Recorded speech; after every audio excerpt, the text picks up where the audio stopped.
एक नजर एक नजर एक नजर।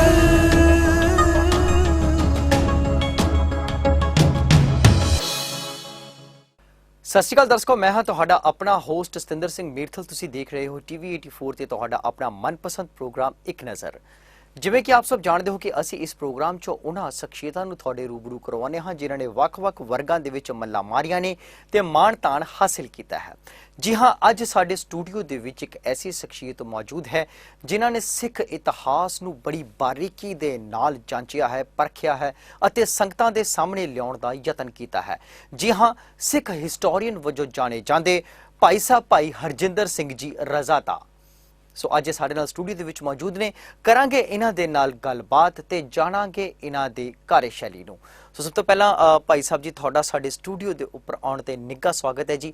ਫਤਿਹ ਦੀ ਸਾਂਝ ਪਾਈਏ ਜੀ। ਵਾਹਿਗੁਰੂ ਜੀ ਕਾ ਖਾਲਸਾ, ਵਾਹਿਗੁਰੂ ਜੀ ਕੀ ਫਤਿਹ। ਹਰਜਿੰਦਰ ਸਿੰਘ ਜੀ, ਹਿਸਟੋਰੀਅਨ ਬਣਨਾ ਇੱਕ ਸੁਪਨੇ ਵਰਗਾ ਹੁੰਦਾ ਹੈ ਕਿ ਸੁਪਨਾ ਦੇਖਿਆ ਔਰ ਸਵੇਰ ਨੂੰ ਉਹ ਸੁਪਨਾ ਜਿਹੜਾ ਹੈ ਤਿੱਤਰ ਬਿੱਤਰ ਹੋ ਜਾਂਦਾ, ਕਿਉਂਕਿ ਕਹਿਣ ਦਾ ਭਾਵ ਕਿ ਸੌਖਾ ਨਹੀਂ ਹੁੰਦਾ।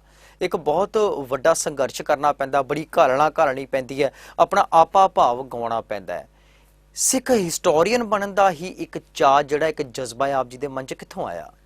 ਵੀਰ ਜੀ, ਤੁਸੀਂ ਮੇਰੀ ਗੱਲ ਸੁਣ ਕੇ ਬੜੇ ਖੁਸ਼ ਹੋਵੋਗੇ। ਮੈਂ ਤਾਂ ਇੱਕ ਸਿੱਖ ਬਣਨਾ ਚਾਹੁੰਦਾ ਸੀ, ਪਰ ਗੁਰੂ ਦੀ ਕਿਰਪਾ ਨਾਲ, ਆਪ ਜੀ ਵਰਗੇ ਵੀਰਾਂ ਦੇ ਪਿਆਰ ਸਤਿਕਾਰ ਨਾਲ, ਸੰਗਤ ਦੇ ਹੁੰਗਾਰੇ ਨਾਲ ਇਹ ਸਿੱਖ ਹਿਸਟੋਰੀਅਨ ਜਿਹੜਾ ਨਾਂ ਦੇ ਨਾਲ ਜੁੜ ਗਿਆ। ਪਰ ਹਜੇ ਤੱਕ ਮੈਂ ਆਪਣੇ ਆਪ ਨੂੰ ਸਿੱਖ ਬਣਨ ਦੀ ਕੋਸ਼ਿਸ਼ ਜਾਰੀ ਰੱਖ ਰਿਹਾ ਵਾਂ। ਇਹ ਗੁਰੂ ਦੀ ਰਹਿਮਤ ਕਹਿ ਲਓ, ਗੁਰੂ ਸਾਹਿਬ ਦੀ ਕਿਰਪਾ ਕਹਿ ਲਓ। ਹੋਇਆ ਇਸ ਤਰ੍ਹਾਂ ਵੀਰ ਜੀ ਕਿ ਜ਼ੀ ਪੰਜਾਬੀ ਦੇ ਉੱਤੇ ਕਾਫੀ ਪ੍ਰੋਗਰਾਮਸ ਜਿਹੜੇ ਲਾਈਵ ਟੈਲੀਕਾਸਟ ਹੁੰਦੇ ਨੇ ਇੱਕ ਓਂਕਾਰ ਦੇ, ਉੱਤੇ ਜਾਣ ਦਾ ਮੌਕਾ ਮਿਲਿਆ ਤੇ ਜ਼ਿਆਦਾਤਰ ਮੇਰੇ ਪ੍ਰੋਗਰਾਮ ਜਿਹੜੇ ਸੀ ਸਿੱਖ ਹਿਸਟਰੀ ਨਾਲ ਸੰਬੰਧਿਤ ਹੁੰਦੇ ਸਨ।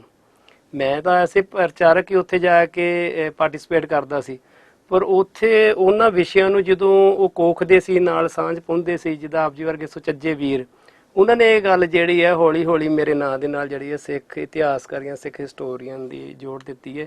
ਇਹ ਮਾਨ ਸਨਮਾਨ ਜਿਹੜਾ ਸੰਗਤ ਵੱਲੋਂ ਮਿਲਿਆ, ਪਰ ਅਜੇ ਵੀ ਜੇ ਮੈਂ ਆਪਣੇ ਮਨ 'ਚ ਝਾਤ ਮਾਰਾਂ, ਮੈਨੂੰ ਲੱਗਦਾ ਨਹੀਂ ਕਿ ਸਿੱਖ ਇਤਿਹਾਸਕਾਰ ਵਜੋਂ ਮੈਂ ਇੰਨੇ ਯੋਗ ਹਾਂ।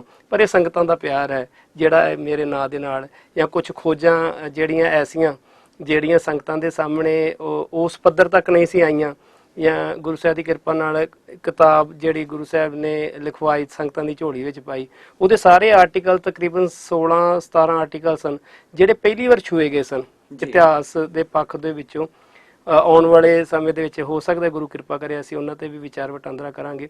ਸੋ ਇਹ ਜਿਹੜੀ ਸ਼ੈਲੀ ਸੀ ਕਿ ਉਸ ਚੀਜ਼ ਨੂੰ ਮੁੱਖ ਰੱਖਣਾ, ਜਿਹੜੀ ਹਜੇ ਤੱਕ ਸੰਗਤਾਂ ਦੇ ਰੂਬਰੂ ਉਹ ਇਤਿਹਾਸਕ ਘਟਨਾਵਾਂ ਜਾਂ ਉਹ ਇਤਿਹਾਸਕ ਪਰਸਨੈਲਿਟੀਆਂ ਜਿਨ੍ਹਾਂ ਦਾ ਬੜੇ ਖੁਲਾਸੇ ਨਾਲ ਜਾਂ ਡੀਪਲੀ ਜਾ ਕੇ ਸੰਗਤਾਂ ਦੇ ਸਾਹਮਣੇ ਉਹਨਾਂ ਦੀ ਜਾਣਕਾਰੀ ਸਾਹਮਣੇ ਨਹੀਂ ਆਈ, ਉਹਨਾਂ ਵਿਸ਼ਿਆਂ ਨੂੰ ਲੈਣ ਕਰਕੇ ਜਿਹੜਾ ਇਹ ਸ਼ਬਦ ਜਿਹੜਾ ਤੁਸੀਂ ਮੇਰੇ ਨਾਂ ਦੇ ਨਾਲ ਜੋੜਿਆ ਜਾਂ ਸੰਗਤਾਂ ਨੇ ਜੋੜਿਆ, ਇਹ ਆਪਣੇ ਆਪ ਹੀ ਜੁੜ ਗਿਆ। ਮੈਂ ਕਦੀ ਸੋਚਿਆ ਨਹੀਂ ਸੀ ਕਿ ਮੈਂ ਸਿੱਖ ਹਿਸਟੋਰੀਅਨ ਜਾਂ ਸਿੱਖ ਇਤਿਹਾਸਕਾਰ ਵਜੋਂ ਆਪਣੀ ਸੇਵਾ ਨਿਭਾਵਾਂਗਾ। ਗੁਰੂ ਕਿਰਪਾ ਕਰਨ, ਗੁਰਸਿੱਖ ਬਣਾ ਲੈਣ, ਇਹ ਉਹਨਾਂ ਦੀ ਬਖਸ਼ਿਸ਼ ਹੋ ਜੇ। ਇਤਿਹਾਸਕਾਰ ਤਾਂ ਚਲੋ ਇੱਕ ਵਿਲੱਖਣ ਗੱਲ ਹੈ ਜੀ। ਬਹੁਤ ਵਧੀਆ ਇਸ ਸਵਾਲ ਦਾ ਤੁਸੀਂ ਉੱਤਰ ਜਿਹੜਾ ਹੈ ਦਿੱਤਾ ਸਾਡੇ ਦਰਸ਼ਕਾਂ ਨੂੰ। ਭਾਈ ਸਾਹਿਬ ਜੀ, ਗੱਲ ਕਰੀਏ, ਤੁਸੀਂ ਇੱਕ ਸੰਸਥਾ ਚਲਾਉਂਦੇ ਹੋ, ਸੰਸਥਾ ਦਾ ਬੜਾ ਨਾਮ ਹੈ ਔਰ ਉਹ ਬੱਚਿਆਂ ਨੂੰ ਅਵੇਅਰ ਕਰਦੀ ਹੈ ਅਜੋਕੇ ਯੁੱਗ ਦੇ ਵਿੱਚ ਕਿਸ ਤਰ੍ਹਾਂ ਇੱਕ ਸਿੱਖ ਨੂੰ ਹੋਣਾ ਚਾਹੀਦਾ ਹੈ, ਕਿਸ ਤਰ੍ਹਾਂ ਇੱਕ ਸਿੱਖ ਬਣਨਾ ਚਾਹੀਦਾ ਹੈ, ਉਸ ਪ੍ਰਤੀ ਤੁਸੀਂ ਪ੍ਰੇਰਿਤ ਕਰਦੇ ਹੋ ਬੱਚਿਆਂ ਨੂੰ।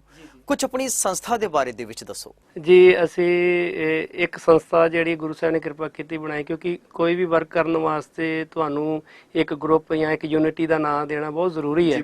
ਇਸ ਕਰਕੇ ਇੱਕ ਸੰਸਥਾ ਜਿਹੜੀ ਗੁਰੂ ਸਾਹਿਬ ਨੇ ਬਣਵਾਈ ਸਾਡੇ ਕੋਲ ਦਾ ਸਿੱਖ ਹਿਸਟਰੀ ਰਿਸਰਚ ਸੁਸਾਇਟੀ। ਸੋ ਇਹਦੇ ਤਹਿਤ ਅਸੀਂ ਵੀਰ ਜੀ ਇੱਕ ਤਾਂ ਪਿੰਡਾਂ ਦੇ ਵਿੱਚ ਜਾ ਕੇ ਜਾਂ ਸਕੂਲਾਂ ਦੇ ਵਿੱਚ ਜਾ ਕੇ ਗੁਰਮਤ ਕੈਂਪ, ਕੈਰੀਅਰ ਕੈਂਪ, ਇਹਨਾਂ ਦੇ ਵਿਸ਼ੇਸ਼ ਅਸੀਂ ਪ੍ਰੋਗਰਾਮ ਕਰਦੇ ਹਾਂ। ਨਾਲ ਹੀ ਨਾਲ ਇੱਕ ਟੀਮ ਸਾਡੀ ਐਸੀ ਹੈ ਜਿਹੜੇ ਸਿੱਖ ਇਤਿਹਾਸ, ਗੁਰ ਇਤਿਹਾਸ ਦੇ ਉਹ ਸਬਜੈਕਟਸ ਜਾਂ ਉਹ ਘਟਨਾਵਾਂ ਜਿਨ੍ਹਾਂ ਬਹੁਤ ਤਾਦਾਦ ਵਿੱਚ ਉਹ ਘਟਨਾਵਾਂ ਉਜਾਗਰ ਨਹੀਂ ਹੋ ਪਾਈਆਂ ਕਿਸੇ ਨਾ ਕਿਸੇ ਕਾਰਨ ਕਰਕੇ, ਜਾਂ ਕਿਤੇ ਅਸੀਂ ਅਵੇਸਲੇ ਰਹਿ ਗਏ, ਜਾਂ ਕਿਤੇ ਨਾ ਕਿਤੇ ਉਹ ਘਟਨਾਵਾਂ ਦੀ, ਉਹਨਾਂ ਗੁਰਮੁਖਾਂ, ਉਹਨਾਂ ਪਿਆਰਿਆਂ ਦੀ, ਉਹਨਾਂ ਸ਼ਹੀਦਾਂ ਦੀ ਜਿਹੜੀ ਗੱਲ ਹੈ ਉਹ ਕਿਤੇ ਨਾ ਕਿਤੇ ਦੱਬ ਕੇ ਰਹਿ ਗਈ। ਸ਼ਾਇਦ ਅਸੀਂ ਉਹਨੂੰ ਇੰਨੀ ਮਾਨਤਾ ਨਹੀਂ ਦਿੱਤੀ। ਸੋ ਐਸੀਆਂ ਘਟਨਾਵਾਂ ਜਾਂ ਐਸੇ ਗੁਰਸਿੱਖ ਜਿਨ੍ਹਾਂ ਦੀ ਬਹੁਤਾਤ ਜਾਣਕਾਰੀ ਸੰਗਤਾਂ ਦੇ ਸਾਹਮਣੇ ਨਹੀਂ ਆਈ, ਉਹਨਾਂ ਵਿਸ਼ਿਆਂ ਨੂੰ ਲੈ ਕੇ ਅਸੀਂ ਵੀਰ ਜੀ ਉਹਨਾਂ ਤੇ ਖੋਜ ਕਰਦੇ ਹਾਂ। ਤੁਹਾਡੇ ਵਰਗੇ ਸੁਹਿਰਦ ਵੀਰ ਨੇ ਨਾਲ ਜਿਹੜੇ ਇਸ ਸਾਰੇ ਕਾਰਜ ਨੂੰ ਕਰਦੇ ਨੇ। ਨਾਲ ਹੀ ਨਾਲ ਵੀਰ ਜੀ ਇੰਨਾ ਹੀ ਬਸ ਨਹੀਂ ਕਿ ਅਸੀਂ ਸਿਰਫ ਕਿਤਾਬਾਂ ਤੋਂ ਪੜ੍ਹ ਲਿਆ ਜਾਂ ਉਹਦੀ ਖੋਜ ਕਰ ਲਈ। ਉਹਨਾਂ ਥਾਵਾਂ ਦੇ ਉੱਤੇ ਜਾ ਕੇ ਜਿਹੜੇ ਘਟਨਾ ਸਥਲ ਨੇ, ਉਸ ਥਾਂ ਤੇ ਜਾ ਕੇ ਉਸ ਘਟਨਾ ਨਾਲ ਸੰਬੰਧਿਤ ਜਿਹੜੇ ਲੋਕ ਨੇ ਉਹਨਾਂ ਨੂੰ ਮਿਲ ਕੇ, ਜਿੱਦਾਂ 84 ਦੀ ਗੱਲ ਕਰ ਲਈਏ, ਸਾਨੂੰ ਐਸੇ ਬੜੇ ਗੁਰਸਿੱਖ ਮਿਲ ਜਾਣਗੇ ਜਿਹੜੇ ਉਸ ਘਟਨਾ ਨਾਲ ਸੰਬੰਧਿਤ ਨੇ, ਜਿਨ੍ਹਾਂ ਨੇ ਆਪਣੇ ਪਿੰਡੇ ਤੇ ਉਸ ਭੀੜ ਨੂੰ ਹੰਢਾਇਆ। ਸੋ ਉੱਥੇ ਜਾ ਕੇ ਉਸ ਘਟਨਾ ਸਥਲ ਨੂੰ ਦੇਖਣਾ, ਉਸ ਘਟਨਾ ਨਾਲ ਸੰਬੰਧਿਤ ਜਿਹੜੇ ਭੈਣ ਭਰਾ ਉਹਨਾਂ ਨੂੰ ਮਿਲਣਾ, ਫਿਰ ਉਹ ਸਾਰੀ ਚੀਜ਼ ਨੂੰ ਅਸੀਂ ਇਕੱਠਾ ਕਰਨਾ। ਫਿਰ ਅਸੀਂ ਕਿਤਾਬਾਂ ਦੇ ਵਿੱਚੋਂ ਸਾਨੂੰ ਕੀ ਸਮੱਗਰੀ ਮਿਲਦੀ ਹੈ, ਉਹ ਸਾਰਿਆਂ ਨੂੰ ਇੱਕ ਥਾਂ ਇਕੱਠਾ ਕਰਕੇ ਜਿਹੜੇ ਪੋਜ਼ਿਟਿਵ ਚੀਜ਼ਾਂ ਜਿਹੜੀਆਂ ਸੱਚ ਨੇ ਵੀਰ ਜੀ ਗੱਲਾਂ, ਉਹ ਜੁੜਦੀਆਂ ਜਾਂਦੀਆਂ ਨੇ, ਤੇ ਜਿਹੜੇ ਲਿਖਾਰੀ ਦੇ ਜਾਂ ਇਤਿਹਾਸਕਾਰਾਂ ਦੇ ਆਪਣੇ ਖਿਆਲ ਹੁੰਦੇ ਨੇ ਉਹ ਮੈਚ ਨਹੀਂ ਕਰਦੇ। ਸੋ ਫਿਰ ਇਸ ਤਰੀਕੇ ਨਾਲ ਅਸੀਂ ਇਹ ਸਾਰੀ ਚੀਜ਼ ਨੂੰ ਬਣਾ ਕੇ ਉਹਦੇ ਵਿੱਚੋਂ ਜਿਹੜੀ ਚੀਜ਼ ਉਜਾਗਰ ਹੁੰਦੀ ਹੈ ਉਹ ਫਿਰ ਸੰਗਤਾਂ ਦੇ ਅਸੀਂ ਪੇਸ਼ ਕਰਦੇ ਹਾਂ ਵੀਰ ਜੀ। ਭਾਈ ਸਾਹਿਬ, ਜੇਕਰ ਅੱਜ ਦੀ ਗੱਲ ਕਰੀਏ ਤੇ ਅੱਜ ਦੇ ਇਸ ਸ਼ੋਅ ਦੇ ਵਿੱਚ ਤੁਸੀਂ ਸਾਡੇ ਨਾਲ ਕਿਸ ਟੌਪਿਕ ਦੇ ਉੱਪਰ ਗੱਲ ਕਰੋਗੇ? ਵੀਰ ਜੀ, ਜਿਸ ਤਰ੍ਹਾਂ ਕਿ ਆਪ ਜੀ ਦੇ ਟੀਵੀ ਚੈਨਲ ਦਾ ਨਾਮ ਹੀ 84 ਹੈ ਜੀ, ਤੇ ਮੈਨੂੰ ਇਸ ਗੱਲ ਦਾ ਮਾਣ ਮਹਿਸੂਸ ਹੋ ਰਿਹਾ ਕਿ ਜਿਹੜਾ ਮੇਰਾ ਪਹਿਲਾ ਵਿਸ਼ਾ ਮੈਂ ਆਪ ਜੀ ਨਾਲ ਸਾਂਝਾ ਕਰ ਰਿਹਾ, ਇਹ ਵੀ ਜੂਨ 84 ਦੇ ਨਾਲ ਸੰਬੰਧਿਤ ਹੈ। ਵਾਹ ਜੀ ਵਾਹ। ਇਸ 84 ਦੀ ਜਿਹੜੀ ਘਟਨਾ ਹੈ, ਜਿਸ ਨੂੰ ਅਸੀਂ ਰਾਏ ਬਗਾਏ ਕੋਈ ਨਸਲਕੁਸ਼ੀ ਕਹਿੰਦਾ ਹੈ, ਕੋਈ ਕੱਲੂਗਾਰਾ ਕਹਿੰਦਾ ਹੈ, ਕੋਈ ਆਪਰੇਸ਼ਨ ਬਲੂ ਸਟਾਰ ਕਹਿੰਦਾ, ਵੱਖਰੇ ਵੱਖਰੇ ਨਾਵਾਂ ਤੋਂ। ਬੜੀ ਹੈਰਾਨੀ ਦੀ ਗੱਲ ਹੈ ਕਿ ਅੱਜ 30-35 ਸਾਲ ਤੋਂ ਬਾਅਦ ਵੀ ਅਸੀਂ ਇਸ ਘਟਨਾ ਨੂੰ ਇੱਕ ਨਾਮ ਨਹੀਂ ਦੇ ਸਕੇ। ਇੰਨੇ ਸਮੇਂ ਤੋਂ ਬਾਅਦ ਸਾਡੇ ਸਿੱਖ ਬੁੱਧੀਜੀਵੀ ਜਿਹੜੇ ਨੇ ਉਹ ਇਸ ਪਾਸੇ ਬੜੇ ਹੀ ਧਿਆਨ ਗੋਚਰੇ ਗੱਲ ਕਰਕੇ ਇਸ ਵੇਲੇ, ਮਤਲਬ ਇਹ ਬੜੀ ਵਧੀਆ ਤੇ ਚੰਗੀ ਗੱਲ ਹੈ ਕਿ ਇਸ ਘਟਨਾ ਨੂੰ ਅਸੀਂ ਤੀਜੇ ਕੱਲੂਘਾਰੇ ਦਾ ਨਾਂ ਦਿੱਤਾ ਜੀ। ਬਹੁਤ ਵਧੀਆ ਗੱਲ ਸੀ। ਇਸ ਕੱਲੂਘਾਰੇ ਦੇ ਵਿੱਚ ਇੱਕ ਸ਼ਹੀਦ ਹੋਏ ਨੇ ਭਾਈ ਮੋਹਰ ਸਿੰਘ ਜੀ, ਜਿਨ੍ਹਾਂ ਦੇ ਨਾਲ ਉਹਨਾਂ ਦੀ ਇੱਕ ਸਿੰਘਣੀ ਤੇ 2 ਬੇਟੀਆਂ ਸਨ, ਜਿਹੜੇ ਇਸ ਮੋਰਚੇ ਵਿੱਚ ਸ਼ਹੀਦ ਹੋਏ ਨੇ। ਉਹਨਾਂ ਬਾਰੇ ਮੈਂ ਉਹੀ ਬੇਨਤੀ ਕਰ ਰਿਹਾ ਕਿ 84 ਦੇ ਵਿੱਚ ਜਿਹੜੇ ਸਿੰਘ ਸੂਰਮੇ ਅੰਦਰ ਜੁਝਾਰੂ ਰੂਪ ਦੇ ਵਿੱਚ ਅਕਾਲ ਤਖਤ ਦੀ ਮਾਨ ਮਰਿਆਦਾ ਤੇ ਅਣਖ ਦੀ ਬਹਾਲੀ ਵਾਸਤੇ ਆਪਣੀਆਂ ਜਾਨਾਂ ਮਾਰ ਰਹੇ ਨੇ, ਅੰਦਰ ਸੰਤ ਜਰਨੈਲ ਸਿੰਘ, ਭਾਈ ਅਮਰੀਕ ਸਿੰਘ, ਠਾਰਾ ਸਿੰਘ, ਜਨਰਲ ਸੁਬੇਗ ਸਿੰਘ ਤੋਂ ਇਲਾਵਾ ਕਿਹੜੇ ਸਿੰਘ ਕਿੱਥੇ ਕਿੱਥੇ ਸੀ, ਉਹਨਾਂ ਦਾ ਪਿਛੋਕੜ ਕੀ ਸੀ, ਉਹ ਇਸ ਲਹਿਰ ਵਿੱਚ ਕਿੱਦਾਂ ਹੈ, ਕਿਤੇ ਨਾ ਕਿਤੇ ਅਸੀਂ ਦੇਖੀਏ ਸਾਡੀ ਪ੍ਰਾਪਤੀ ਕਿੰਨੇ ਕੁ % ਹੈ। ਸੋ ਇਹਨਾਂ ਜੁਝਾਰੀਆਂ ਦੇ ਵਿੱਚੋਂ, ਇਹਨਾਂ ਸ਼ਹੀਦਾਂ ਦੇ ਵਿੱਚੋਂ ਇੱਕ ਸ਼ਹੀਦ ਪਰਿਵਾਰ, ਸ਼ਹੀਦ ਭਾਈ ਮੋਹਰ ਸਿੰਘ, ਉਹਨਾਂ ਬਾਰੇ ਆਪਾਂ ਜਿਹੜੇ ਅੱਜ ਸੰਗਤਾਂ ਨਾਲ ਗੱਲ ਸਾਂਝੀ ਕਰਾਂਗੇ ਵੀਰ ਜੀ। ਜੀ ਭਾਈ ਸਾਹਿਬ ਜੀ, ਤੁਸੀਂ ਜ਼ਿਕਰ ਕੀਤਾ 1984 ਦੇ ਸ਼ਹੀਦ ਭਾਈ ਸਾਹਿਬ ਭਾਈ ਮੋਹਰ ਸਿੰਘ ਜੀ ਦਾ। ਅਸੀਂ ਹੀ ਨਹੀਂ ਬਲਕਿ ਸਾਡੇ ਪੂਰਕ ਦਰਸ਼ਕ ਜਾਣਨਾ ਚਾਹਣਗੇ ਕਿ ਭਾਈ ਮੋਹਰ ਸਿੰਘ ਜੀ ਕਦੋਂ ਤੇ ਕਿੱਥੇ ਸ਼ਹੀਦ ਹੋਏ? ਵੀਰ ਜੀ, ਇਹ ਭਾਈ ਮੋਹਰ ਸਿੰਘ ਜੀ ਜਦੋਂ 84 ਵਰਤਦੀ ਹੈ, ਜੂਨ 1984, 1 ਜੂਨ ਤੋਂ ਜਿਹੜਾ ਕਾਰਾ ਵਰਤਾਰਾ ਆਰੰਭ ਹੋ ਜਾਂਦਾ ਹੈ। ਵੱਖ-ਵੱਖ ਮਤਭੇਦ ਨੇ ਇਤਿਹਾਸਕਾਰਾਂ ਦੇ, ਕੋਈ 30 ਤੋਂ ਕਹਿ ਰਿਹਾ, ਕੋਈ 1 ਤੋਂ ਕਹਿ ਰਿਹਾ, ਜਾਂ ਕੋਈ 3 ਜਾਂ 4 ਤੋਂ ਕਹਿ ਰਿਹਾ। ਖੈਰ, ਹੁਣ ਮਾਨਤਾ ਜਿਹੜੀ ਹੈ ਇਹੀ ਦਰਸਾ ਰਹੇ ਨੇ ਇਤਿਹਾਸਕਾਰ ਕਿ 1 ਜੂਨ ਤੋਂ ਜਿਹੜਾ ਗੋਲੀਬਾਰੀ ਸ਼ੁਰੂ ਹੋ ਜਾਂਦੀ ਹੈ, 6 ਜੂਨ ਤੱਕ ਚੱਲਦੀ ਹੈ, ਤੇ ਵੱਖਰੇ ਥਾਂ ਤੇ ਸਿੰਘਾਂ ਨੇ ਮੋਰਚੇ ਲਗਾਏ ਨੇ ਜੀ। ਉਹਨਾਂ ਮੋਰਚਿਆਂ ਦੇ ਵਿੱਚ ਇੱਕ ਮੋਰਚਾ ਜਿਹੜਾ ਬਾਬਾ ਦੀਪ ਸਿੰਘ ਜੀ ਦੀ ਦਾ ਗੁਰਦੁਆਰਾ ਸੁਸ਼ੋਭਿਤ ਹੈ ਪ੍ਰਕਰਮਾਂ ਦੇ ਵਿੱਚ, ਜਿੱਥੇ ਅਸੀਂ ਨਮਸਕਾਰ ਕਰਦੇ ਹਾਂ, ਬਾਬਾ ਦੀਪ ਸਿੰਘ ਜੀ ਦਾ ਬਣਿਆ ਗੁਰਦੁਆਰਾ ਹਨ, ਉਹਦੇ ਉੱਪਰ ਦੇ ਪਾਸੇ ਗਿਆਨੀ ਮੋਹਰ ਸਿੰਘ, ਉਹਨਾਂ ਦੀ ਸਿੰਘਣੀ ਤੇ ਉਹਨਾਂ ਦੀਆਂ 2 ਬੇਟੀਆਂ, ਇੱਕ 6 ਸਾਲ ਤੇ ਇੱਕ 8 ਸਾਲ। ਇੱਥੇ ਵੀ ਇਤਿਹਾਸਕਾਰਾਂ ਨੇ ਕਿਤੇ 8-10 ਸਾਲ ਲਿਖਿਆ, ਕਿਸੇ ਨੇ 6 ਜਾਂ 8 ਲਿਖਿਆ। ਦੇਖੋ ਅਜੇ ਕਿੰਨਾ ਕੁ ਸਮਾਂ ਹੋਇਆ ਸਾਡੇ ਇਤਿਹਾਸ ਨੂੰ ਵਾਪਰੇ ਨੂੰ, ਬਿਲਕੁਲ ਜੀ, ਪਰ ਫਿਰ ਵੀ ਹਜੇ ਵੀ ਅਸੀਂ ਪੂਰਾ ਜਿਹੜਾ ਨਾ ਥੋੜਾ ਟੀਚੇ ਤੇ ਨਹੀਂ ਪਹੁੰਚ ਰਹੇ, ਮਤਭੇਦ ਹੈਗੇ ਨੇ। ਸੋ ਇਸ ਥਾਂ ਦੇ ਉੱਤੇ ਉਹਨਾਂ ਦਾ ਮੋਰਚਾ ਹੈ। ਉਸ ਮੋਰਚੇ ਦੇ ਵਿੱਚ ਇਹ ਮੋਰਚੇ ਦਾ ਸਾਹਮਣੇ ਹੋਏ ਗੋਲੀਬਾਰੀ ਕਰਦਿਆਂ ਫੌਜਾਂ ਦਾ ਟਾਕਰਾ ਕਰਦੇ ਨੇ, ਪਰ ਅਖੀਰ 'ਚ ਤੁਸੀਂ ਹੈਰਾਨ ਹੋ ਜਾਵੋਗੇ ਇਹ ਗੱਲ ਸੁਣ ਕੇ ਕਿ ਉਹਨਾਂ ਦੀ ਸਿੱਖੀ ਦੇ ਪਿਆਰ ਨਾਲ ਲੋਥਪੋਤ ਆਤਮਾ ਦੀ ਜੇ ਪੁਕਾਰ ਸੁਣੀਏ, ਤੇ ਉਸ ਪੁਕਾਰ ਨੂੰ ਸੁਣ ਕੇ ਉਹ ਆਪਣੇ ਅੰਗਾਂ ਦੇ ਨਾਲ, ਈਵਨ ਖੁਦ ਤੇ ਉਹਨਾਂ ਦੀਆਂ ਜਿਹੜੀਆਂ 2 ਬੱਚੀਆਂ ਨੇ, ਵਾਹਿਗੁਰੂ ਕੌਰ ਤੇ ਸਤਨਾਮ ਕੌਰ ਉਹਨਾਂ ਦਾ ਨਾਮ ਸੀ, ਸੋ ਉਹ ਬੱਚੀਆਂ ਦੇ ਤਨਾਂ ਦੇ ਨਾਲ ਬੰਬ ਬੰਨ ਕੇ ਜਿਹੜੀਆਂ ਬਖਤਰਬੰਦ ਆਰਮੀ ਦੀਆਂ ਗੱਡੀਆਂ ਆ ਰਹੀਆਂ ਨੇ, ਉਹਨਾਂ ਦੇ ਉੱਤੇ ਉਹ ਜੰਪ ਕਰਦੇ ਨੇ ਤੇ ਉਹ ਗੱਡੀਆਂ ਨੂੰ ਉਡਾਉਂਦੇ ਨੇ। ਵਾਹ ਜੀ। ਅਕਾਲ ਤਖਤ ਸਾਹਿਬ ਦੀ ਮਾਨ ਮਰਿਆਦਾ ਨੂੰ ਬਰਕਰਾਰ ਰੱਖਣ ਵਾਸਤੇ ਆਪਣੇ ਸਰੀਰ ਦੇ ਚੀਥੜੇ ਉਡਾ ਦੇਣੇ, ਵੀਰ ਜੀ ਇੱਕ ਵਾਰ ਇਮੇਜਿਨ ਕਰੀਏ ਕਿ ਸਾਡਾ ਬੱਚਾ ਹੋਵੇ ਤੇ ਅਸੀਂ ਉਹਦੇ ਤਨ ਤੇ ਬੰਬ ਬੰਨ ਕੇ ਉਸ ਨੂੰ ਉਸ ਬਖਤਰਬੰਦ ਗੱਡੀਆਂ ਤੇ ਸੁੱਟੀਏ, ਸਾਡੀਆਂ ਅੱਖਾਂ ਦੇ ਸਾਹਮਣੇ ਉਹ ਚੀਥੜੇ ਹੋ ਜੇ। ਕਿਹਦੇ ਵਾਸਤੇ? ਅਕਾਲ ਤਖਤ ਸਾਹਿਬ ਦੀ ਮਰਿਆਦਾ ਵਾਸਤੇ। ਪਰ ਬੜਾ ਮਨ ਦੇ ਵਿੱਚ ਕਈ ਵਾਰ ਰੋਸ ਹੁੰਦਾ ਹੈ ਕਿ ਅੱਜ ਉਸ ਮਾਣ ਮਰਿਆਦਾ ਨੂੰ ਵੀ ਹਾਨੀ ਪਹੁੰਚਾਉਣ ਦੇ ਵਿੱਚ, ਸਾਡੇ ਸਿੱਖ ਸਰੂਪ ਦੇ ਵਿੱਚ ਸਾਡੇ ਭੈਣ ਭਰਾ ਜਿਹੜੇ ਆ ਉਹਨੂੰ ਹੀਣਾ ਕਰਨ ਦੇ ਵਿੱਚ ਵੀ ਚਾਲਾਂ ਚੱਲ ਰਹੇ ਨੇ, ਹੀਣ ਭਾਵਨਾ ਮਹਿਸੂਸ ਨਹੀਂ ਕਰ ਰਹੇ। ਜੇ ਅਕਾਲ ਤਖਤ ਸਾਹਿਬ ਨੂੰ ਮੁੱਖ ਰੱਖ ਕੇ ਇੱਕ ਹਿੰਦੂ ਵੀਰ, ਮੈਂ ਇੱਥੇ ਇੱਕ ਬੇਨਤੀ ਕਰਦਾ, ਹਿੰਦੂ ਪਰਿਵਾਰ ਨਾਲ ਸੰਬੰਧਿਤ ਸੀ ਇਹ ਵੀਰ। ਅੱਛਾ ਜੀ। ਹਾਂਜੀ, ਇਹ ਸਾਰੇ ਪਰਿਵਾਰ ਨੇ ਸ਼ਹੀਦੀਆਂ ਦਿੱਤੀਆਂ ਤੇ ਆਪਣੇ ਆਪ ਨੂੰ ਬੰਬਾਂ ਨਾਲ ਬੰਨ੍ਹ ਕੇ ਆਪਣੇ ਚੀਥੜੇ ਕਰਦਿਆਂ ਉਡਾਇਆ ਤੇ ਬਖਤਰਬੰਦ ਗੱਡੀਆਂ ਤੇ ਇੰਡੀਅਨ ਆਰਮੀ ਦਾ ਮੂੰਹ ਤੋੜਵਾਂ ਜਵਾਬ ਦਿੱਤਾ। ਉਸ ਆਪਣੇ ਮੋਰਚੇ ਤੋਂ ਅੱਗੇ ਨਹੀਂ ਜਾਣ ਦਿੱਤਾ। ਇਹ ਭਾਈ ਮੋਹਰ ਸਿੰਘ ਤੇ ਇਹਨਾਂ ਦਾ ਪਰਿਵਾਰ ਬਾਬਾ ਦੀਪ ਸਿੰਘ ਜੀ ਵਾਲੇ ਸਥਾਨ ਦੇ ਲਾਗੇ ਸਾਗੇ ਜਦੋਂ ਗੱਡੀਆਂ ਆ ਰਹੀਆਂ ਨੇ ਉੱਥੇ ਬੰਬ ਬਣ ਕੇ ਸ਼ਹੀਦ ਹੋਏ ਨੇ ਵੀਰ ਜੀ। ਜੀ ਸੋ ਜੀ ਸਮਾਂ ਹੋ ਚੱਲਿਆ ਇੱਕ ਛੋਟੇ ਜਿਹੇ ਬ੍ਰੇਕ ਦਾ। ਛੇਤੀ ਮੁੜਦੇ ਹਾਂ ਛੋਟੇ ਜਿਹੇ ਬ੍ਰੇਕ ਤੋਂ ਬਾਅਦ। ਇੱਕ ਨਜ਼ਰ ਇੱਕ ਨਜ਼ਰ ਇੱਕ ਨਜ਼ਰ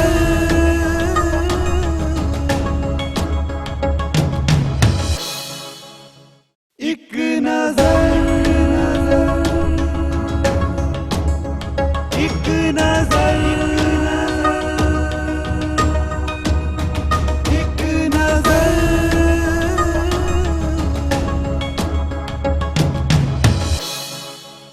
ਬ੍ਰੇਕ ਤੋਂ ਬਾਅਦ ਤੁਹਾਡਾ ਇੱਕ ਵਾਰ ਫਿਰ ਤੋਂ ਸਵਾਗਤ ਹੈ। ਤੁਸੀਂ ਦੇਖ ਰਹੇ ਹੋ ਟੀਵੀ 84 ਤੇ ਤੁਹਾਡਾ ਆਪਣਾ ਮਨਪਸੰਦ ਪ੍ਰੋਗਰਾਮ ਇੱਕ ਨਜ਼ਰ। ਭਾਈ ਸਾਹਿਬ ਜੀ ਗੱਲ ਕਰਾਂਗੇ ਭਾਈ ਮੋਹਰ ਸਿੰਘ ਦੀ।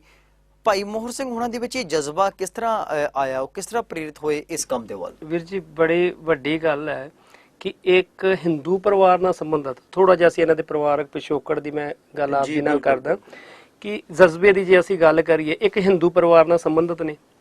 ਹਿੰਦੂ ਪਰਿਵਾਰ ਦੇ ਵਿੱਚ 3 ਭਰਾ ਨੇ ਇਹਨਾਂ ਦੇ, ਇਹ ਚੌਥੇ ਭਰਾ ਨੇ, 2 ਭੈਣਾਂ ਨੇ ਇਹਨਾਂ ਦੀਆਂ, ਤੇ ਉਹ ਕੱਟੜ ਹਿੰਦੂ ਨੇ, ਹਿੰਦੂ ਵੀ ਨੇ ਪਰ ਕੱਟੜ ਹਿੰਦੂ ਨੇ। ਸ਼ਰਮਾ ਇਹਨਾਂ ਦੀ ਜਾਤ ਹੈ ਤੇ ਪਲੱਸ ਇਹਨਾਂ ਦੇ ਬਾਕੀ ਪਰਿਵਾਰ ਵਾਲੇ ਸਾਰੇ ਨਿਰੰਕਾਰੀ ਨੇ। ਵਾਹ ਜੀ ਵਾਹ। ਤੇ ਉਹ ਸਮਾਂ ਦੇਖੋ ਜਦ ਕਿ ਇਹ 84 ਦੀ ਆਰੰਭਤਾ ਹੀ ਨਿਰੰਕਾਰੀ ਕਾਂਡ ਤੋਂ ਪੱਖ ਜਾਂਦੀ ਹੈ। ਜੀ ਜੀ ਜੀ। ਸੋ ਇਹ ਉਸ ਪਰਿਵਾਰ 'ਚ ਰਹਿ ਰਹੇ ਨੇ। ਪਿੰਡ ਇਹਨਾਂ ਦਾ ਜਿਹੜਾ ਪਿਛੋਕੜ ਹੈ ਉਹ ਤਲਵੰਡੀ ਵਿਰਕ ਹੈ, ਇਹ ਧਾਰੀਵਾਲ ਦੇ ਲਾਗੇ। ਤੇ ਤੁਸੀਂ ਇੱਥੇ ਵੀ ਹੈਰਾਨ ਹੋਵੋਗੇ ਵੀਰ ਜੀ, ਸਾਡੇ ਇਸ ਖੋਜ ਦਾ ਵਿਸ਼ਾ ਇਹ ਭਾਈ ਮੋਹਰ ਸਿੰਘ ਹੋਣਾ ਦੀ ਸ਼ਹਾਦਤ ਹੀ ਇਸ ਕਰਕੇ ਬਣਿਆ ਕਿਉਂਕਿ ਅਸੀਂ ਜਦੋਂ ਵੀ ਕਦੀ ਸੁਣਦੇ ਸੀ ਜਾਂ ਪੜ੍ਹਦੇ ਸੀ ਤੇ ਕਈ ਇਤਿਹਾਸਕਾਰਾਂ ਨੇ ਇਹਨਾਂ ਦਾ ਪਿੰਡ ਜਿਹੜਾ ਉਹ ਮੱਤੇਵਾਲ ਦੱਸਿਆ ਕਿ ਇਹ ਮੱਤੇਵਾਲ ਦੇ ਹੋਏ ਨੇ। ਉਸ ਤੋਂ ਬਾਅਦ ਕਈ ਪ੍ਰਚਾਰਕਾਂ ਨੇ ਇਹਨਾਂ ਦਾ ਪਿੰਡ ਜਿਹੜਾ ਸੂਰੋਪੱਡੇ ਦੱਸਿਆ। ਹੁਣ ਇਸ ਘਟਨਾ ਨੂੰ ਵਾਪਰਿਆ ਕਿੰਨਾ ਕੁ ਚਿਰ ਹੋ ਗਿਆ, ਹਜੇ ਤੱਕ ਵੀ ਅਸੀਂ ਐਗਜ਼ੈਕਟਲੀ ਆਪਣੇ ਸ਼ਹੀਦਾਂ ਦੇ ਪਿੰਡ ਦਾ ਨਾਂ ਹੀ ਨਹੀਂ ਜਾਣ ਸਕੇ ਕਿ ਉਹ ਕਿੱਥੋਂ ਦੇ ਸੀ। ਉਸ ਤੋਂ ਬਾਅਦ ਜਦੋਂ ਅਸੀਂ ਥੋੜੀ ਜਿਹੀ ਹੋਰ ਇਹਨਾਂ ਦੇ ਖੋਜ ਕੀਤੀ ਸ਼ਹਾਦਤ ਬਾਰੇ, ਅਸੀਂ ਥੋੜਾ ਜਿਹਾ ਨੈਟ ਤੋਂ ਸਰਚ ਕੀਤਾ ਤੇ ਨੈਟ ਮੀਡੀਆ ਤੋਂ ਸਾਨੂੰ ਜਿਹੜਾ ਇਹਨਾਂ ਦਾ ਪਿੰਡ ਹੈ ਉਹ ਨੈਟ ਜਿਨ੍ਹਾਂ ਨੇ ਵੀ ਦਰਜ ਕੀਤਾ ਹੈ ਇਹ ਡਾਟੇ, ਉਹਨਾਂ ਨੇ ਜਮਾਲਪੁਰ ਪਿੰਡ ਦੱਸਿਆ। ਸਾਡੀ ਹੈਰਾਨੀ ਦੀ ਹੱਦ ਨਾ ਰਹੀ ਕਿ ਸ਼ਹੀਦ ਇੱਕ ਹੈ। ਕੋਈ ਪਿੰਡੋਂ ਮੱਤੇਵਾਲ ਦਾ ਦੱਸ ਰਿਹਾ, ਕੋਈ ਸੂਰੋਪੱਡੇ ਦੱਸ ਰਿਹਾ, ਕੋਈ ਜਿਹੜਾ ਉਹਨਾਂ ਨੂੰ ਜਮਾਲਪੁਰ ਦੱਸ ਰਿਹਾ। ਸੋ ਵੀਰ ਜੀ ਇਸ ਸਾਰੀ ਤਫਤੀਸ਼ ਨੂੰ ਅਸੀਂ ਮੱਦੇਨਜ਼ਰ ਅਸੀਂ ਪਹਿਲਾਂ ਮੱਤੇਵਾਲ ਗਏ, ਉੱਥੇ ਜਾ ਕੇ ਪਤਾ ਕੀਤਾ। ਉਹ ਕਹਿੰਦੇ ਇੱਥੇ ਮੋਹਰ ਸਿੰਘ ਆਉਂਦੇ ਤਾਂ ਹੁੰਦੇ ਸੀ ਗੁਰਦੁਆਰਾ ਸਾਹਿਬ, ਪਰ ਬੱਚਿਆਂ ਨੂੰ ਸੰਥਿਆ ਦੇਣ ਆਉਂਦੇ ਸੀ। ਵਾਹ ਜੀ ਵਾਹ। ਇਹ ਸਾਡੇ ਪਿੰਡ ਦੇ ਨਹੀਂ ਹੋਏ। ਉਸ ਤੋਂ ਬਾਅਦ ਅਸੀਂ ਵੀਰ ਜੀ ਸੂਰੋਪੱਡੇ ਪਹੁੰਚਦੇ ਹਾਂ। ਸੂਰੋਪੱਡੇ ਜਾ ਕੇ ਅਸੀਂ ਜਦੋਂ ਉੱਥੇ ਪਹੁੰਚੇ ਹਾਂ, ਉੱਥੇ ਉਹ ਵੀਰਾਂ ਨੇ ਦੱਸਿਆ ਜੀ ਕਿ ਉਹ ਅਸੀਂ ਮਹਿਤਾ ਸਾਹਿਬ ਤੋਂ ਦਮਦਮੀ ਟਕਸਾਲ ਤੋਂ ਸਾਡੇ ਪਿੰਡ ਵਿੱਚ ਗ੍ਰੰਥੀ ਸਿੰਘ ਦੀ ਡਿਊਟੀ ਕਰਦੇ ਸਨ। ਹੁਣ ਉਹਨਾਂ ਦਾ ਪਿੰਡ ਕਿਹੜਾ ਸੀ ਸਾਨੂੰ ਨਹੀਂ ਪਤਾ ਜੀ। ਉਸ ਤੋਂ ਬਾਅਦ ਅਸੀਂ ਜਮਾਲਪੁਰ ਵੀਰ ਜੀ ਪਹੁੰਚੇ। ਜਮਾਲਪੁਰ ਉਹਨਾਂ ਦੀ ਇੱਕ ਭੈਣ ਵਿਆਹੀ ਹੋਈ ਸੀ ਜਦ ਕਿ ਉਹ ਪਰਿਵਾਰ ਖਤਮ ਹੋ ਗਿਆ 84 ਦੇ ਵਿੱਚ, ਤੇ ਸਾਨੂੰ ਮਤਲਬ ਉੱਥੇ ਉਹਨਾਂ ਦਾ ਕੋਈ ਜੀ ਨਹੀਂ ਮਿਲਿਆ। ਹੋ ਸਕਦਾ ਕੋਈ ਹੋਵੇ ਵੀ ਤੇ ਜਾਂ ਮਤਲਬ ਉੱਥੇ ਨਾ ਹੋਵੇ, ਇੱਧਰ ਉੱਧਰ ਚਲੇ ਗਿਆ, ਪਰ ਇਸ ਵੇਲੇ ਕੁਝ ਵੀ ਨਹੀਂ ਆ। ਉਹਨਾਂ ਦੇ ਘਰ ਵੀ ਜਿਹੜਾ ਸੀ ਉਹ ਉਸ ਵੇਲੇ ਘਾਹ ਬੂਟ ਉੱਥੇ ਉੱਗ ਗਿਆ ਸੀ ਜੀ। ਸੋ ਸਾਡੀ ਖੋਜ ਜਿਹੜੀ ਹੈ ਉਹ ਰੁਕ ਗਈ ਫਿਰ, ਪਰ ਗੁਰੂ ਸਾਹਿਬ ਗੜੀ ਅਰਦਾਸ ਬੇਨਤੀ ਕੀਤੀ। ਇੱਕ ਸਮਾਗਮ ਸੀ ਔਲਖ ਬੇਰੀ ਨਿਹੰਗ ਸਿੰਘਾਂ ਦੀ ਛਾਉਣੀ ਹੈ, ਉੱਥੇ ਜੂਨ 84 ਦੇ ਵਿਸ਼ੇ ਤੇ ਸਮਾਗਮ ਦੇ ਉੱਤੇ ਦਾਸ ਦੀ ਹਾਜ਼ਰੀ ਸੀ। ਉੱਥੇ 84 ਦੇ ਵਿੱਚ ਜਦੋਂ ਗੁਰੂ ਸਾਹਿਬ ਨੇ ਕਿਰਪਾ ਕੀਤੀ, ਗਿਆਨੀ ਮੋਹਰ ਸਿੰਘ ਜੀ ਉਹਨਾਂ ਦੀ ਸ਼ਹਾਦਤ ਦੀ ਗੱਲ ਮੈਂ ਵਰਣਨ ਕੀਤੀ। ਉੱਥੇ ਸਮਾਗਮ ਦੀ ਸਮਾਪਤੀ ਤੋਂ ਬਾਅਦ ਇੱਕ ਵੀਰ ਨਿਹੰਗ ਸਿੰਘ ਵੀਰ ਜਿਹੜਾ ਉਹ ਭੱਜ ਕੇ ਆਇਆ ਤੇ ਉਹਨੇ ਪਿੱਛੋਂ ਆਣ ਕੇ ਮੈਨੂੰ ਕਲਾਵੇ ਦੇ ਵਿੱਚ ਲੱਲਿਆ ਤੇ ਭੁੱਬਾਂ ਮਾਰ ਕੇ ਰੋਣ ਲੱਗ ਪਿਆ। ਤੇ ਮੈਨੂੰ ਗੱਲ ਸਮਝ ਨਹੀਂ ਆਈ, ਮਤਲਬ ਕੀ ਗੱਲ ਹੋਈ। ਉਹ ਵੀਰ ਜੀ ਨੇ ਮੈਨੂੰ ਗੱਲ 'ਚ ਲੈ ਕੇ ਕਹਿੰਦੇ ਵੀਰ ਜੀ ਅੱਜ ਤੁਸੀਂ 84 ਦੀ ਤੇ ਗੱਲ ਕੀਤੀ ਪਰ ਅੱਜ ਜਦੋਂ ਤੁਸੀਂ ਮੇਰੇ ਉਸਤਾਦ ਦੀ ਸ਼ਹੀਦੀ ਦੀ ਗੱਲ ਕੀਤੀ ਵਾਹ ਜੀ ਵਾਹ, ਤੇ ਮੈਨੂੰ ਅੱਜ ਫਿਰ ਉਹ ਸਾਰਾ ਵਰਤਾਰਾ ਜਿਹੜਾ ਹੈ ਉਹ ਮੇਰੀ ਅੱਖਾਂ ਦੇ ਸਾਹਮਣੇ ਆ ਗਿਆ ਤੇ ਮੈਂ ਵੀਰ ਜੀ ਨੂੰ ਫਤਿਹ ਬੁਲਾ ਕੇ ਮੈਂ ਕਿਹਾ ਵੀਰ ਜੀ ਮੈਂ ਸਮਝਿਆ ਨਹੀਂ ਤੁਸੀਂ ਕੀ ਗੱਲ ਕਰ ਰਹੇ ਜੇ। ਉਹ ਕਹਿੰਦਾ ਵੀਰ ਜੀ ਤੁਸੀਂ ਗਿਆਨੀ ਮੋਹਰ ਸਿੰਘ ਹੋਣਾ ਦੀ ਗੱਲ ਕੀਤੀ, ਉਹ ਮੇਰੇ ਉਸਤਾਦ ਸਨ। ਅੱਛਾ ਜੀ। ਹੁਣ ਮੈਨੂੰ ਵੀ ਜਿਸ ਤਰ੍ਹਾਂ ਹਨੇਰੇ ਦੇ ਵਿੱਚ ਇੱਕ ਦੀਪ ਨਜ਼ਰ ਆਇਆ ਜੀ ਕਿ ਪਿਛਲੇ ਕੁਝ ਮਹੀਨਿਆਂ ਤੋਂ ਜਿਹੜੀ ਅਸੀਂ ਖੋਜ ਕਰ ਰਹੇ ਸੀ ਅਗਾਂਹ ਸਾਨੂੰ ਪਤਾ ਨਹੀਂ ਲੱਗ ਸਕਿਆ। ਆਸ ਦੀ ਕਿਰਨ ਜਿਹੜੀ ਹਾਂਜੀ, ਇੱਕ ਕਿਰਨ ਜਿਹੜੀ ਇੱਕ ਚਿਣਗ ਜਿਹੜੀ ਉਹ ਸਾਹਮਣੇ ਆ ਗਈ। ਜੀ ਜੀ। ਸੋ ਵੀਰ ਜੀ ਮੈਂ ਉਸ ਵੀਰ ਨੂੰ ਬੇਨਤੀ ਕੀਤੀ, ਮੈਂ ਕਿਹਾ ਵੀਰ ਜੀ ਤੁਸੀਂ ਪ੍ਰਸ਼ਾਦਾ ਛਕ ਲਓ, ਆਪਾਂ ਲੰਗਰ 'ਚ ਪ੍ਰਸ਼ਾਦਾ ਛਕ ਲਈ, ਫਿਰ ਇਤਮਾਨਾਨ ਨਾਲ ਬੈਠ ਕੇ ਆਪਾਂ ਗੱਲ ਕਰਦੇ। ਅੱਛਾ ਵੀਰ ਜੀ, ਉਸ ਵੀਰ ਨਾਲ ਜਦੋਂ ਅਸੀਂ ਗੱਲ ਕੀਤੀ ਉਸਨੇ ਆਪਣਾ ਪਿੰਡ ਦੱਸਿਆ, ਫਿਰ ਉਸਨੇ ਦੱਸਿਆ ਕਿ ਇੱਥੇ ਕਾਦੀਆਂ ਦੇ ਲਾਗੇ ਨਾ ਇੱਕ ਵੀਰ ਜੀ ਪਿੰਡ ਹੈ ਖੁਜਾਲਾ, ਉੱਥੇ ਬਾਬਾ ਰਾਮ ਥੰਮਣ ਜੀ ਦਾ ਗੁਰਦੁਆਰਾ ਸਾਹਿਬ ਹੈ। ਉਹ ਗੁਰਦੁਆਰਾ ਸਾਹਿਬ ਜਿਹੜਾ ਉਹ ਟਕਸਾਲ ਵਾਲਿਆਂ ਕੋਲ ਹੈ। ਉਹ ਕਹਿੰਦੇ ਕਿ ਗਿਆਨੀ ਮੋਹਰ ਸਿੰਘ ਹੋਣੀ ਇੱਥੇ ਰਹਿੰਦੇ ਹੁੰਦੇ ਸਨ। ਅੱਛਾ ਜੀ। ਹੁਣ ਇਹ ਦੇਖੋ ਇਸ ਸ਼ਹਾਦਤ ਦੇ ਵਿੱਚ ਇੱਕ ਹੋਰ ਟਵਿਸਟ ਆ ਗਿਆ, ਇੱਕ ਮੱਤੇਵਾਲ, ਇੱਕ ਸੂਰੋਪੱਡੇ, ਇੱਕ ਜਮਾਲਪੁਰ, ਹੁਣ ਜਿਹੜਾ ਉਹ ਰਾਮ ਥੰਮਣ ਜੀ ਹੈ ਦਾ ਗੁਰਦੁਆਰਾ। ਮੈਂ ਹੈਰਾਨ ਹੋ ਗਿਆ ਤੇ ਕਹਿੰਦੇ ਅਸੀਂ ਉੱਥੇ ਸੰਥਿਆ ਲੈਂਦੇ ਨੇ, ਬਸ ਮੈਨੂੰ ਇੰਨਾ ਹੀ ਪਤਾ ਹੈ। ਅੱਛਾ ਜੀ। ਅੱਛਾ ਚਲੋ ਮੈਂ ਉਹਨਾਂ ਦਾ ਧੰਨਵਾਦ ਕੀਤਾ, ਉਹਨਾਂ ਦਾ ਨੰਬਰ ਲਿਆ ਮੈਂ। ਉਸ ਤੋਂ ਬਾਅਦ ਗੁਰੂ ਸਾਹਿਬ ਨੇ ਕਿਰਪਾ ਕੀਤੀ, ਮੈਂ ਜੀ ਰਾਮ ਥੰਮਣ ਪਹੁੰਚ ਗਿਆ। ਉੱਥੇ ਟਕਸਾਲ ਦੇ ਸਿੰਘ ਉੱਥੇ ਅਜੇ ਵੀ ਮੌਜੂਦ ਨੇ, ਸੇਵਾ ਕਰਦੇ ਨੇ। ਉਹਨਾਂ ਦੇ ਜਥੇਦਾਰ ਨੇ ਬਾਬਾ ਲੱਖਾ ਸਿੰਘ ਹੁਣੀ, ਉਹਨਾਂ ਨਾਲ ਮੈਂ ਗੱਲ ਕੀਤੀ।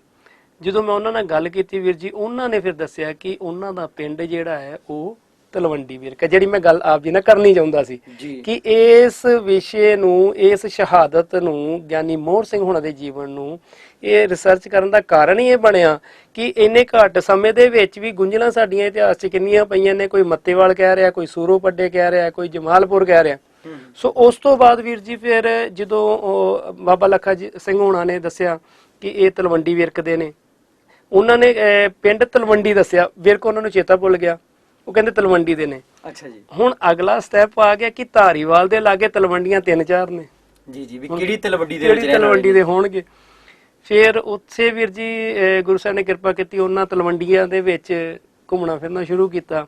ਜੀ ਜੀ। ਤੇ ਵੱਡੀ ਪ੍ਰੋਬਲਮ ਇਹ ਸੀ ਕਿ 84 ਤੋਂ ਹਿੰਦੂ ਪਰਿਵਾਰ ਜਿਹੜੇ ਸੀ ਪਿੰਡਾਂ ਤੋਂ ਉੱਠਣੇ ਸ਼ੁਰੂ ਹੋ ਗਏ ਸੀ। ਹਿੰਦੂ ਪਰਿਵਾਰ ਕੋਈ ਨਹੀਂ ਉੱਥੇ ਮਿਲਿਆ। ਸੋ ਇਹ ਕਰਦਿਆਂ ਕਰੋਦਿਆਂ ਉਸ ਨਗਰਾਂ ਵੱਲ ਘੁੰਮਦਿਆਂ ਫਿਰਦਿਆਂ ਫਿਰ ਗੁਰੂ ਸਾਹਿਬ ਨੇ ਰਹਿਮਤ ਕੀਤੀ, ਬਖਸ਼ਿਸ਼ ਕੀਤੀ। ਜਿੱਥੇ ਕੋਈ ਔਜ਼ਾਰ ਨਹੀਂ ਚੱਲਦਾ ਉੱਥੇ ਤੁਹਾਨੂੰ ਪਤਾ ਅਰਦਾਸ ਕੰਮ ਕਰਦੀ, ਅਰਦਾਸ। ਹਾਂਜੀ, ਗੁਰੂ ਸਾਹਿਬ ਦੇ ਚਰਨਾਂ 'ਚ ਅਰਦਾਸ ਬੇਨਤੀ ਕੀਤੀ, ਗੁਰੂ ਸਾਹਿਬ ਨੇ ਕਿਰਪਾ ਕੀਤੀ। ਤੇ ਤਲਵੰਡੀ ਵਿਰਕ ਇੱਕ ਪਿੰਡ ਜਿਹੜਾ ਧਾਰੀਵਾਲ ਦੇ ਲਾਗੇ ਹੈ, ਉੱਥੇ ਜਦੋਂ ਅਸੀਂ ਗਏ ਸਰਚ ਕਰਨ ਵਾਸਤੇ, ਮੈਂ ਤੇ ਮੇਰੇ ਨਾਲ ਇੱਕ ਹੋਰ ਵੀਰ ਸੀ, 10 ਇੱਕ ਹਿਸਟਰੀ ਰਿਸਰਚ ਸੁਸਾਇਟੀ ਦੇ ਵੀਰ ਨੇ ਸਾਡੇ ਨਾਲ ਜਿਹੜੇ ਕੰਮ ਕਰਦੇ, ਉੱਥੇ ਤੇ ਗੁਰਦੁਆਰਾ ਸਾਹਿਬ ਦੀ ਸੇਵਾ ਚੱਲ ਰਹੀ ਸੀ ਉਸ ਪਿੰਡ ਦੇ। ਸ਼ਿਖਰ ਦੁਪਹਿਰ ਸੀ, ਪਿਛਲੀਆਂ ਗਰਮੀਆਂ ਦੀ ਗੱਲ ਹੈ। ਅਸੀਂ ਉੱਥੇ ਪਹੁੰਚੇ, ਸਾਨੂੰ ਹੋਰ ਤੇ ਕੋਈ ਪਿੰਡ 'ਚ ਨਾ ਮਿਲਿਆ। ਅਸੀਂ ਸੋਚਿਆ ਕਿ ਗੁਰਦੁਆਰਾ ਸਾਹਿਬ ਦੀ ਕਾਰ ਸੇਵਾ ਚੱਲ ਰਹੀ ਹੈ ਤੇ ਕਿਉਂ ਨਾ ਇਹਨਾਂ ਭਾਵਨਾ ਵਾਲਿਆਂ ਗੁਰਸਿੱਖਾਂ ਨੂੰ ਪੁੱਛਿਆ ਜਾਵੇ। ਜੀ ਬਿਲਕੁਲ। ਜਦੋਂ ਅਸੀਂ ਵੀਰ ਜੀ ਉੱਥੇ ਜਾ ਕੇ ਗੱਲ ਕੀਤੀ ਤੇ ਉਹਨਾਂ ਨੇ ਬੜੇ ਧਿਆਨ ਨਾਲ ਦੇਖਿਆ ਪਹਿਲਾਂ ਸਾਨੂੰ, ਫਿਰ ਉਹਨਾਂ ਨੇ ਸਾਨੂੰ ਕਿਹਾ ਬੈਠ ਜਾਓ। ਜਿਹੜੇ ਵੀਰ ਜੀ ਉੱਥੇ ਗੁਰਦੁਆਰਾ ਸਾਹਿਬ ਦੀ ਸੇਵਾ ਕਰਵਾ ਰਹੇ ਸਨ, ਮਨਪ੍ਰੀਤ ਸਿੰਘ ਨਾਂ ਉਹਨਾਂ ਵੀਰਾਂ ਦਾ, ਉਹ ਉਹਨਾਂ ਨਾਲ ਪੜ੍ਹਦੇ ਰਹੇ ਸਨ ਬਚਪਨ ਦੇ ਵਿੱਚ। ਵਾਹ ਜੀ ਵਾਹ। ਗਿਆਨੀ ਮੋਹਰ ਸਿੰਘ ਹੋਣਾ ਨਾਲ। ਫਿਰ ਪਹਿਲਾਂ ਤਾਂ ਥੋੜਾ ਜਿਹਾ ਉਹ ਸਾਨੂੰ ਟੋਂਦੇ ਰਹੇ ਕਿ ਕਿੱਥੋਂ ਆਏ, ਕਿਉਂ ਪੁੱਛ ਰਹੇ, ਕੀ ਗੱਲ ਹੈ। ਹਾਂਜੀ ਹਾਂਜੀ, ਕਿਉਂ ਇਸ ਤਰ੍ਹਾਂ ਕਰ ਰਹੇ ਨੇ। ਉਸ ਤੋਂ ਬਾਅਦ ਜਦੋਂ ਉਹਨਾਂ ਨੂੰ ਸਾਡੇ ਤੇ ਥੋੜਾ ਭਰੋਸਾ ਆ ਗਿਆ, ਯਕੀਨ ਆਇਆ, ਫਿਰ ਉਹਨਾਂ ਨੇ ਸਾਨੂੰ ਇਹ ਸਾਰੀ ਗੱਲ ਦੱਸੀ ਕਿ ਇਹ ਇੱਕ ਹਿੰਦੂ ਪਰਿਵਾਰ ਦੇ ਸਨ। ਇਹਨਾਂ ਦੇ 3 ਭਰਾ ਹੋਰ ਸਨ, ਕੱਟਰ ਨਿਰੰਕਾਰੀ ਸਨ। ਸਾਡੇ ਪਿੰਡ 'ਚ ਰਹੇ ਤੇ ਮੇਰੇ ਨਾਲ ਹੀ ਪੜ੍ਹਦੇ ਰਹੇ। ਈਵਨ ਇੰਨਾ ਪਿਆਰ ਸੀ ਕਿ ਸਾਡੇ ਨਾਲ, ਮੇਰੇ ਨਾਲ ਹੀ ਕਈ ਵਾਰ ਸਾਡੇ ਘਰੇ ਆਣ ਕੇ ਮੰਜੀ ਤੇ ਸੌ ਜਾਂਦੇ ਸੀ। ਵਾਹ ਜੀ ਵਾਹ। ਫਿਰ ਉਹਨਾਂ ਨੇ ਇਹ ਗੱਲ ਦੱਸੀ, ਕਹਿੰਦੇ ਕਿ ਜਦੋਂ ਇਹ ਤਕਰੀਬਨ 17-18 ਸਾਲ ਦੇ ਹੋਏ ਨੇ, ਇਹਨਾਂ ਦੀ ਜੇ ਆਪਾਂ ਡੇਟ ਆਫ ਬਰਥ ਆਪਾਂ ਨੂੰ ਐਗਜ਼ੈਕਟਲੀ ਤੇ ਨਹੀਂ ਪਤਾ, ਪਰ ਜੇ ਘਟਨਾਵਾਂ ਦੇ ਨਾਲ ਮੱਦੇਨਜ਼ਰ ਅਸੀਂ ਦੇਖਦੇ ਹਾਂ ਤੇ ਫਿਰ ਤਕਰੀਬਨ 42-45 ਦੇ ਲਾਗੇ ਛਾਗੇ ਇਹਨਾਂ ਦੀ ਡੇਟ ਆਫ ਬਰਥ ਬਣਦੀ ਹੈ। ਜੀ ਜੀ। ਤੇ ਅਸੀਂ ਇਹ ਵੀ ਕਹਿ ਸਕਦੇ ਹਾਂ ਕਿ ਸੰਤਾਂ ਨਾਲੋਂ 2-4 ਸਾਲ ਇਹ ਵੱਡੇ ਸਨ। ਜੀ ਜੀ। ਸੋ ਉਹਦੇ ਡੇਟ ਆਫ ਬਰਥ ਤੋਂ ਬਾਅਦ 18 ਸਾਲ ਦੀ ਉਮਰ ਦੇ ਵਿੱਚ, 17 ਜਾਂ 18 ਸਾਲ ਦੀ ਉਮਰ 'ਚ ਇਹਨਾਂ ਦੇ ਪਿੰਡ ਦਾ ਇੱਕ ਡੀਐਸਪੀ ਸੀ ਵੀਰ ਜੀ, ਜਿਨ੍ਹਾਂ ਨੂੰ ਇਹਨਾਂ ਦੀ ਮਾਤਾ ਜੀ ਨੇ ਬੇਨਤੀ ਕੀਤੀ ਕਿ ਸਾਡਾ ਬੇਟਾ ਜਿਹੜਾ ਉਹ ਵੱਡਾ ਹੋ ਗਿਆ, ਇੰਨੀਆਂ ਕਲਾਸਾਂ ਪੜ੍ਹ ਲਿਆ, ਤੇ ਤੁਸੀਂ ਇਹਨੂੰ ਕਿਤੇ ਨਾ ਕਿਤੇ ਨੌਕਰੀ ਤੇ ਲਵਾ ਦਿਓ। ਹਾਂਜੀ, ਉਹਨਾਂ ਦੀ ਡਿਊਟੀ ਜਿਹੜੀ ਸੀ ਉਹ ਫਿਰੋਜ਼ਪੁਰ ਸੀ। ਉਹ ਗਿਆਨੀ ਮੋਹਰ ਸਿੰਘ ਹੋਣੀ ਜਿਹੜੇ ਹਜੇ ਸਿੰਘ ਸਾਹਿਬ ਨਹੀਂ ਸੀ ਬਣੇ ਹਨ, ਹਿੰਦੂ ਪਰਿਵਾਰ ਨਾਲ ਰਿਲੇਟਡ ਸੀ, ਉਹਨਾਂ ਨੇ ਉਹਨਾਂ ਨੂੰ ਫਿਰੋਜ਼ਪੁਰ ਸੱਦ ਲਿਆ। ਗਿਆਨੀ ਜੀ ਫਿਰੋਜ਼ਪੁਰ ਚਲੇ ਗਏ। ਫਿਰੋਜ਼ਪੁਰ ਜਾ ਕੇ ਉੱਥੇ ਰੋਡਵੇਜ ਦੇ ਵਿੱਚ ਉਹਨਾਂ ਨੂੰ ਜਿਹੜਾ ਉਹਨਾਂ ਨੇ ਲਵਾ ਦਿੱਤਾ। ਵਾਹ ਜੀ ਵਾਹ। ਹਾਂਜੀ, ਉਹਦੇ ਵਿੱਚ ਜਦੋਂ ਲਵਾਇਆ ਤੇ ਉੱਥੇ ਇਹ 66 ਦੀ ਗੱਲ ਹੈ, ਉਸ ਤੋਂ ਬਾਅਦ 66 ਦੀ ਇਹ ਗੱਲ, ਤੇ ਉੱਥੇ 66 ਦੇ ਵਿੱਚ ਟਕਸਾਲ ਦਾ ਸਮਾਗਮ ਹੋ ਰਿਹਾ ਸੀ ਕਥਾ ਵਿਚਾਰ ਦਾ, ਤੇ ਕਥਾ ਉਸ ਵੇਲੇ ਕਰ ਰਹੇ ਸੀ ਸੰਤ ਗੁਰਬਚਨ ਸਿੰਘ ਜੀ ਖਾਲਸਾ। ਵਾਹ ਜੀ ਵਾਹ। ਇਹ ਜਦੋਂ ਗਏ ਨੇ, ਇਹਨਾਂ ਨੇ ਉਹ ਸਮਾਗਮ ਦੇ ਵਿੱਚ ਨਮਸਕਾਰ ਕੀਤੀ ਜਾਂ ਆਉਂਦੇ ਜਾਂਦੇ ਕਿਤੋਂ ਸੁਣਿਆ, ਜਾਂ ਹੋ ਸਕਦਾ ਇਹਨਾਂ ਦੀ ਜਿਹੜੀ ਬਿਰਤੀ ਹੋਵੇ ਉਹ ਗੁਰਮਤ ਵਾਲੀ ਹੋਵੇ। ਸੋ ਇਹਨਾਂ ਨੇ ਜਦੋਂ ਉਹਨਾਂ ਦੀ ਕਥਾ ਸੁਣੀ ਤੇ ਇਹਨਾਂ ਨੇ ਉੱਥੇ ਮਨ ਬਣਾ ਲਿਆ ਕਿ ਹੁਣ ਆਪਾਂ ਅੰਮ੍ਰਿਤ ਛਕ ਲੈਣਾ। ਵਾਹ ਜੀ ਵਾਹ, ਕੀ ਬਾਤ ਹੈ। ਸੰਤ ਗੁਰਬਚਨ ਸਿੰਘ ਜੀ। ਹੁਣ ਇੱਥੇ ਵੀ ਮੈਂ ਤੁਹਾਨੂੰ ਇੱਕ ਬੇਨਤੀ ਕਰਦਾ ਵਾਂ ਵੀਰ ਜੀ, ਸਾਡੇ ਜਿਹੜੇ ਪ੍ਰਚਾਰਕ ਨੇ ਜਾਂ ਕਈ ਭੈਣ ਭਰਾ, ਕਈ ਬੁਲਾਰੇ ਐਸੇ ਨੇ, ਉਹ ਗੱਲ ਕਰਦੇ ਨੇ ਕਿ ਗਿਆਨੀ ਮੋਹਰ ਸਿੰਘ ਹੋਣੀ 82 ਦੇ ਵਿੱਚ ਦਰਬਾਰ ਸਾਹਿਬ ਆਉਂਦੇ ਨੇ ਤੇ ਸੰਤਾਂ ਦੇ ਬਚਨਾਂ ਤੋਂ ਪ੍ਰਭਾਵਿਤ ਹੁੰਦੇ ਨੇ ਤੇ ਅੰਮ੍ਰਿਤ ਛਕ ਲੈਂਦੇ। ਪਰ ਹਕੀਕਤ ਇਹ ਹੈ ਕਿ 1966 ਦੇ ਵਿੱਚ ਜਦੋਂ ਇਹ ਉੱਥੇ ਫਿਰੋਜ਼ਪੁਰ ਜਾਂਦੇ ਨੇ, ਸੰਤਾਂ ਦੀ ਕਥਾ ਤੋਂ ਪ੍ਰਭਾਵਿਤ ਹੁੰਦੇ ਨੇ ਤੇ ਬੇਨਤੀ ਕਰਦੇ ਨੇ ਕਿ ਮੈਂ ਅੰਮ੍ਰਿਤ ਛਕਣਾ, ਤੇ ਸੰਤ ਇਹਨਾਂ ਨੂੰ ਕਹਿੰਦੇ ਨੇ ਕਿ ਨਹੀਂ ਤੁਸੀਂ ਵਿਚਾਰ ਲਓ, ਕਿਉਂਕਿ ਇਹ ਹਿੰਦੂ ਧਰਮ ਚੋਂ ਸੀ, ਥੋੜਾ ਜਿਹਾ ਪਰਖਣਾ ਚਾਹੁੰਦੇ ਸੀ। ਜਿਸ ਤਰ੍ਹਾਂ ਭਾਂਡਾ ਬਣਨ ਤੋਂ ਬਾਅਦ ਘੁਮਿਆਰ ਥੋੜਾ ਜਿਹਾ ਠੋਕਦਾ ਕਿ ਇਹਦੇ 'ਚ ਕਿੰਨੀ ਕੁ ਆਵਾਜ਼ ਆਉਂਦੀ ਹੈ, ਸੋ ਉਸ ਤਰੀਕੇ ਨਾਲ ਸ਼ਾਇਦ ਉਹ ਟਣਕਾ ਕੇ ਦੇਖਣਾ ਚਾਹੁੰਦੇ ਸਨ, ਤੇ ਇਹਨਾਂ ਨੂੰ ਕਹਿੰਦੇ ਕੋਈ ਗੱਲ ਨਹੀਂ, ਛਕਾ ਦਾਂਗੇ, ਹਜੇ ਟਾਈਮ ਨਹੀਂ, ਹਜੇ ਤੁਸੀਂ ਰੁਕ ਜਾਓ। ਠੀਕ ਹੈ ਜੀ। ਉਸ ਤੋਂ ਬਾਅਦ ਵੀਰ ਜੀ ਤੁਸੀਂ ਹੈਰਾਨ ਹੋਵੋਗੇ ਗੱਲ ਸੁਣ ਕੇ, ਮੈਨੂੰ ਮਨਪ੍ਰੀਤ ਵੀਰ ਜੀ ਹੁਣਾਂ ਨੇ ਗੱਲ ਦੱਸੀ, ਕਿਉਂਕਿ ਉਸ ਤੋਂ ਬਾਅਦ ਵੀ ਉਹ ਪਿੰਡ ਆਣ ਕੇ ਉਹਨਾਂ ਨੂੰ ਮਿਲਦੇ ਗਿਲਦੇ ਰਹਿੰਦੇ ਹੁੰਦੇ ਸਨ। ਕਹਿੰਦੇ ਕਿ ਉਸ ਦਿਨ ਤੋਂ ਬਾਅਦ ਉਹ ਆਪਣੀ ਨੌਕਰੀ ਤੇ ਨਹੀਂ ਗਏ, ਉੱਥੇ ਸਮਾਗਮ ਦੇ ਵਿੱਚ ਹੀ ਦਿਨ ਤੇ ਰਾਤ ਨੂੰ ਉਹਨਾਂ ਨੇ ਹਾਜ਼ਰੀ ਭਰਨੀ ਤੇ ਸੇਵਾ ਕਰਨੀ। ਜਦੋਂ ਤਕਰੀਬਨ 8 ਦਿਨ ਦਾ ਉਹ ਸਮਾਗਮ, ਕਿਉਂਕਿ ਟਕਸਾਲ ਤੁਹਾਨੂੰ ਪਤਾ ਹੈ ਕਿ ਇਹ ਟਕਸਾਲ ਜਦੋਂ ਪਿਛਲੇ ਸਮੇਂ ਦੇ ਵਿੱਚ ਪ੍ਰਚਾਰ ਕਰਦੇ ਸੀ ਕਿ 8 ਤੋਂ 15 ਦਿਨ ਜਾਂ 20 ਦਿਨ ਵੀ ਇੱਕ ਪਿੰਡ ਦੇ ਵਿੱਚ ਕਥਾ ਵਿਚਾਰ ਚੱਲਦੀ ਹੁੰਦੀ ਸੀ। 8 ਦਿਨ ਜਦੋਂ ਲੰਗਰ ਦੀ ਸੇਵਾ, ਭਾਂਡਿਆਂ ਦੀ ਸੇਵਾ ਕਰਦੇ ਨੇ, ਤੇ ਸੰਤਾਂ ਨੇ ਦੇਖਿਆ ਕਿ ਸੰਤ ਗੁਰਬਚਨ ਸਿੰਘ ਜੀ ਨੇ ਕਿ ਨਹੀਂ, ਇਹ ਹੁਣ ਜਿਹੜਾ ਸਿੰਘ ਹੈ ਪੱਕੀ ਬਿਰਤੀ ਨਾਲ ਆ ਗਿਆ। ਸੋ 8 ਦਿਨਾਂ ਬਾਅਦ ਟਣਕਾ ਕੇ ਸੇਵਾ ਵੇਖ ਕੇ ਤੇ ਇਹਨਾਂ ਨੂੰ ਅੰਮ੍ਰਿਤ ਦੀ ਦਾਤ ਜਿਹੜੀ ਹੈ 5 ਪਿਆਰਿਆਂ ਸਿੰਘਾਂ ਪਾਸੋਂ ਦਿੰਦੇ ਨੇ, ਤੇ ਦਾਤ 5 ਪਿਆਰਿਆਂ ਦੇ ਵਿੱਚ ਸੰਤ ਗੁਰਬਚਨ ਸਿੰਘ ਜੀ ਖਾਲਸਾ ਖੁਦ ਮੌਜੂਦ ਨੇ। ਕੀ ਬਾਤ ਹੈ। ਭਾਵ ਇਹ ਕਿ 1966 ਦੇ ਵਿੱਚ ਅੰਮ੍ਰਿਤ ਛਕ ਕੇ ਇਹ ਸਿੰਘ ਸੱਜ ਜਾਂਦੇ ਨੇ, ਨੌਕਰੀ ਛੱਡ ਕੇ ਜਥੇ ਦੇ ਨਾਲ ਰਹਿੰਦੇ ਨੇ, ਫਿਰ ਜਥੇ ਦੇ ਨਾਲ ਇਹ ਵਿਚਰਦੇ ਨੇ। ਸੋ ਇਹਨਾਂ ਦਾ ਪਿਛੋਕੜ ਜਿਹੜਾ ਸੀ ਉਹ ਹਿੰਦੂ ਪਰਿਵਾਰ ਦੇ ਨਾਲ ਸੀ। ਬਾਅਦ ਚੋਂ ਖੰਡੇ ਬਾਟੇ ਦੀ ਪੌਲ 5 ਸਿੰਘਾਂ ਤੋਂ ਲੈ ਕੇ ਸੰਤ ਗੁਰਬਚਨ ਸਿੰਘ ਜੀ ਹੁਣਾਂ ਤੋਂ ਕਥਾ ਸੁਣ ਕੇ ਤੇ ਪ੍ਰੇਰਿਤ ਹੁੰਦੇ ਨੇ ਅੰਮ੍ਰਿਤ ਛਕਣ ਵਾਸਤੇ। ਉਸ ਤੋਂ ਬਾਅਦ ਫਿਰ ਇਹ ਅਟੈਚ ਟਕਸਾਲ ਨਾਲ ਹੋ ਜਾਂਦੇ ਨੇ। ਸੋ ਇਹ ਪਿਛੋਕੜ ਸੀ ਵੀਰ ਜੀ ਇਹਨਾਂ ਦਾ। ਜੀ ਭਾਈ ਸਾਹਿਬ, ਜੇਕਰ ਗੱਲ ਕਰੀ ਤਾਂ ਅੰਮ੍ਰਿਤ ਛਕਣ ਤੋਂ ਬਾਅਦ ਉਹਨਾਂ ਦੀ ਸੇਵਾ ਕਿਸ ਤਰ੍ਹਾਂ ਦੀ ਸੀਗੀ ਤੇ ਇਹ ਸ਼ਹੀਦੀ ਵਾਲੇ ਪਾਸੇ ਕਿਸ ਤਰ੍ਹਾਂ ਆ ਗਏ? ਵੀਰ ਜੀ, ਇਹ ਤੁਸੀਂ ਬੜਾ ਹੀ ਮਹੱਤਵਪੂਰਨ ਕੁਐਸਚਨ ਜਿਹੜਾ ਹੈ ਉਹ ਸਾਂਝ ਪਾਈ ਹੈ।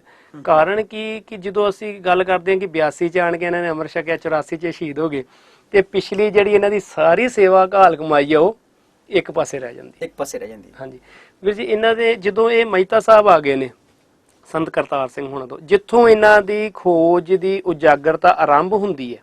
ਜੀ ਜੀ।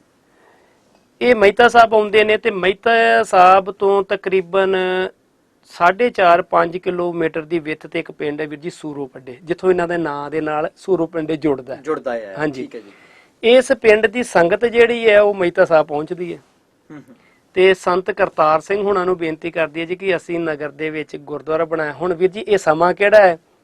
67 ਦਾ।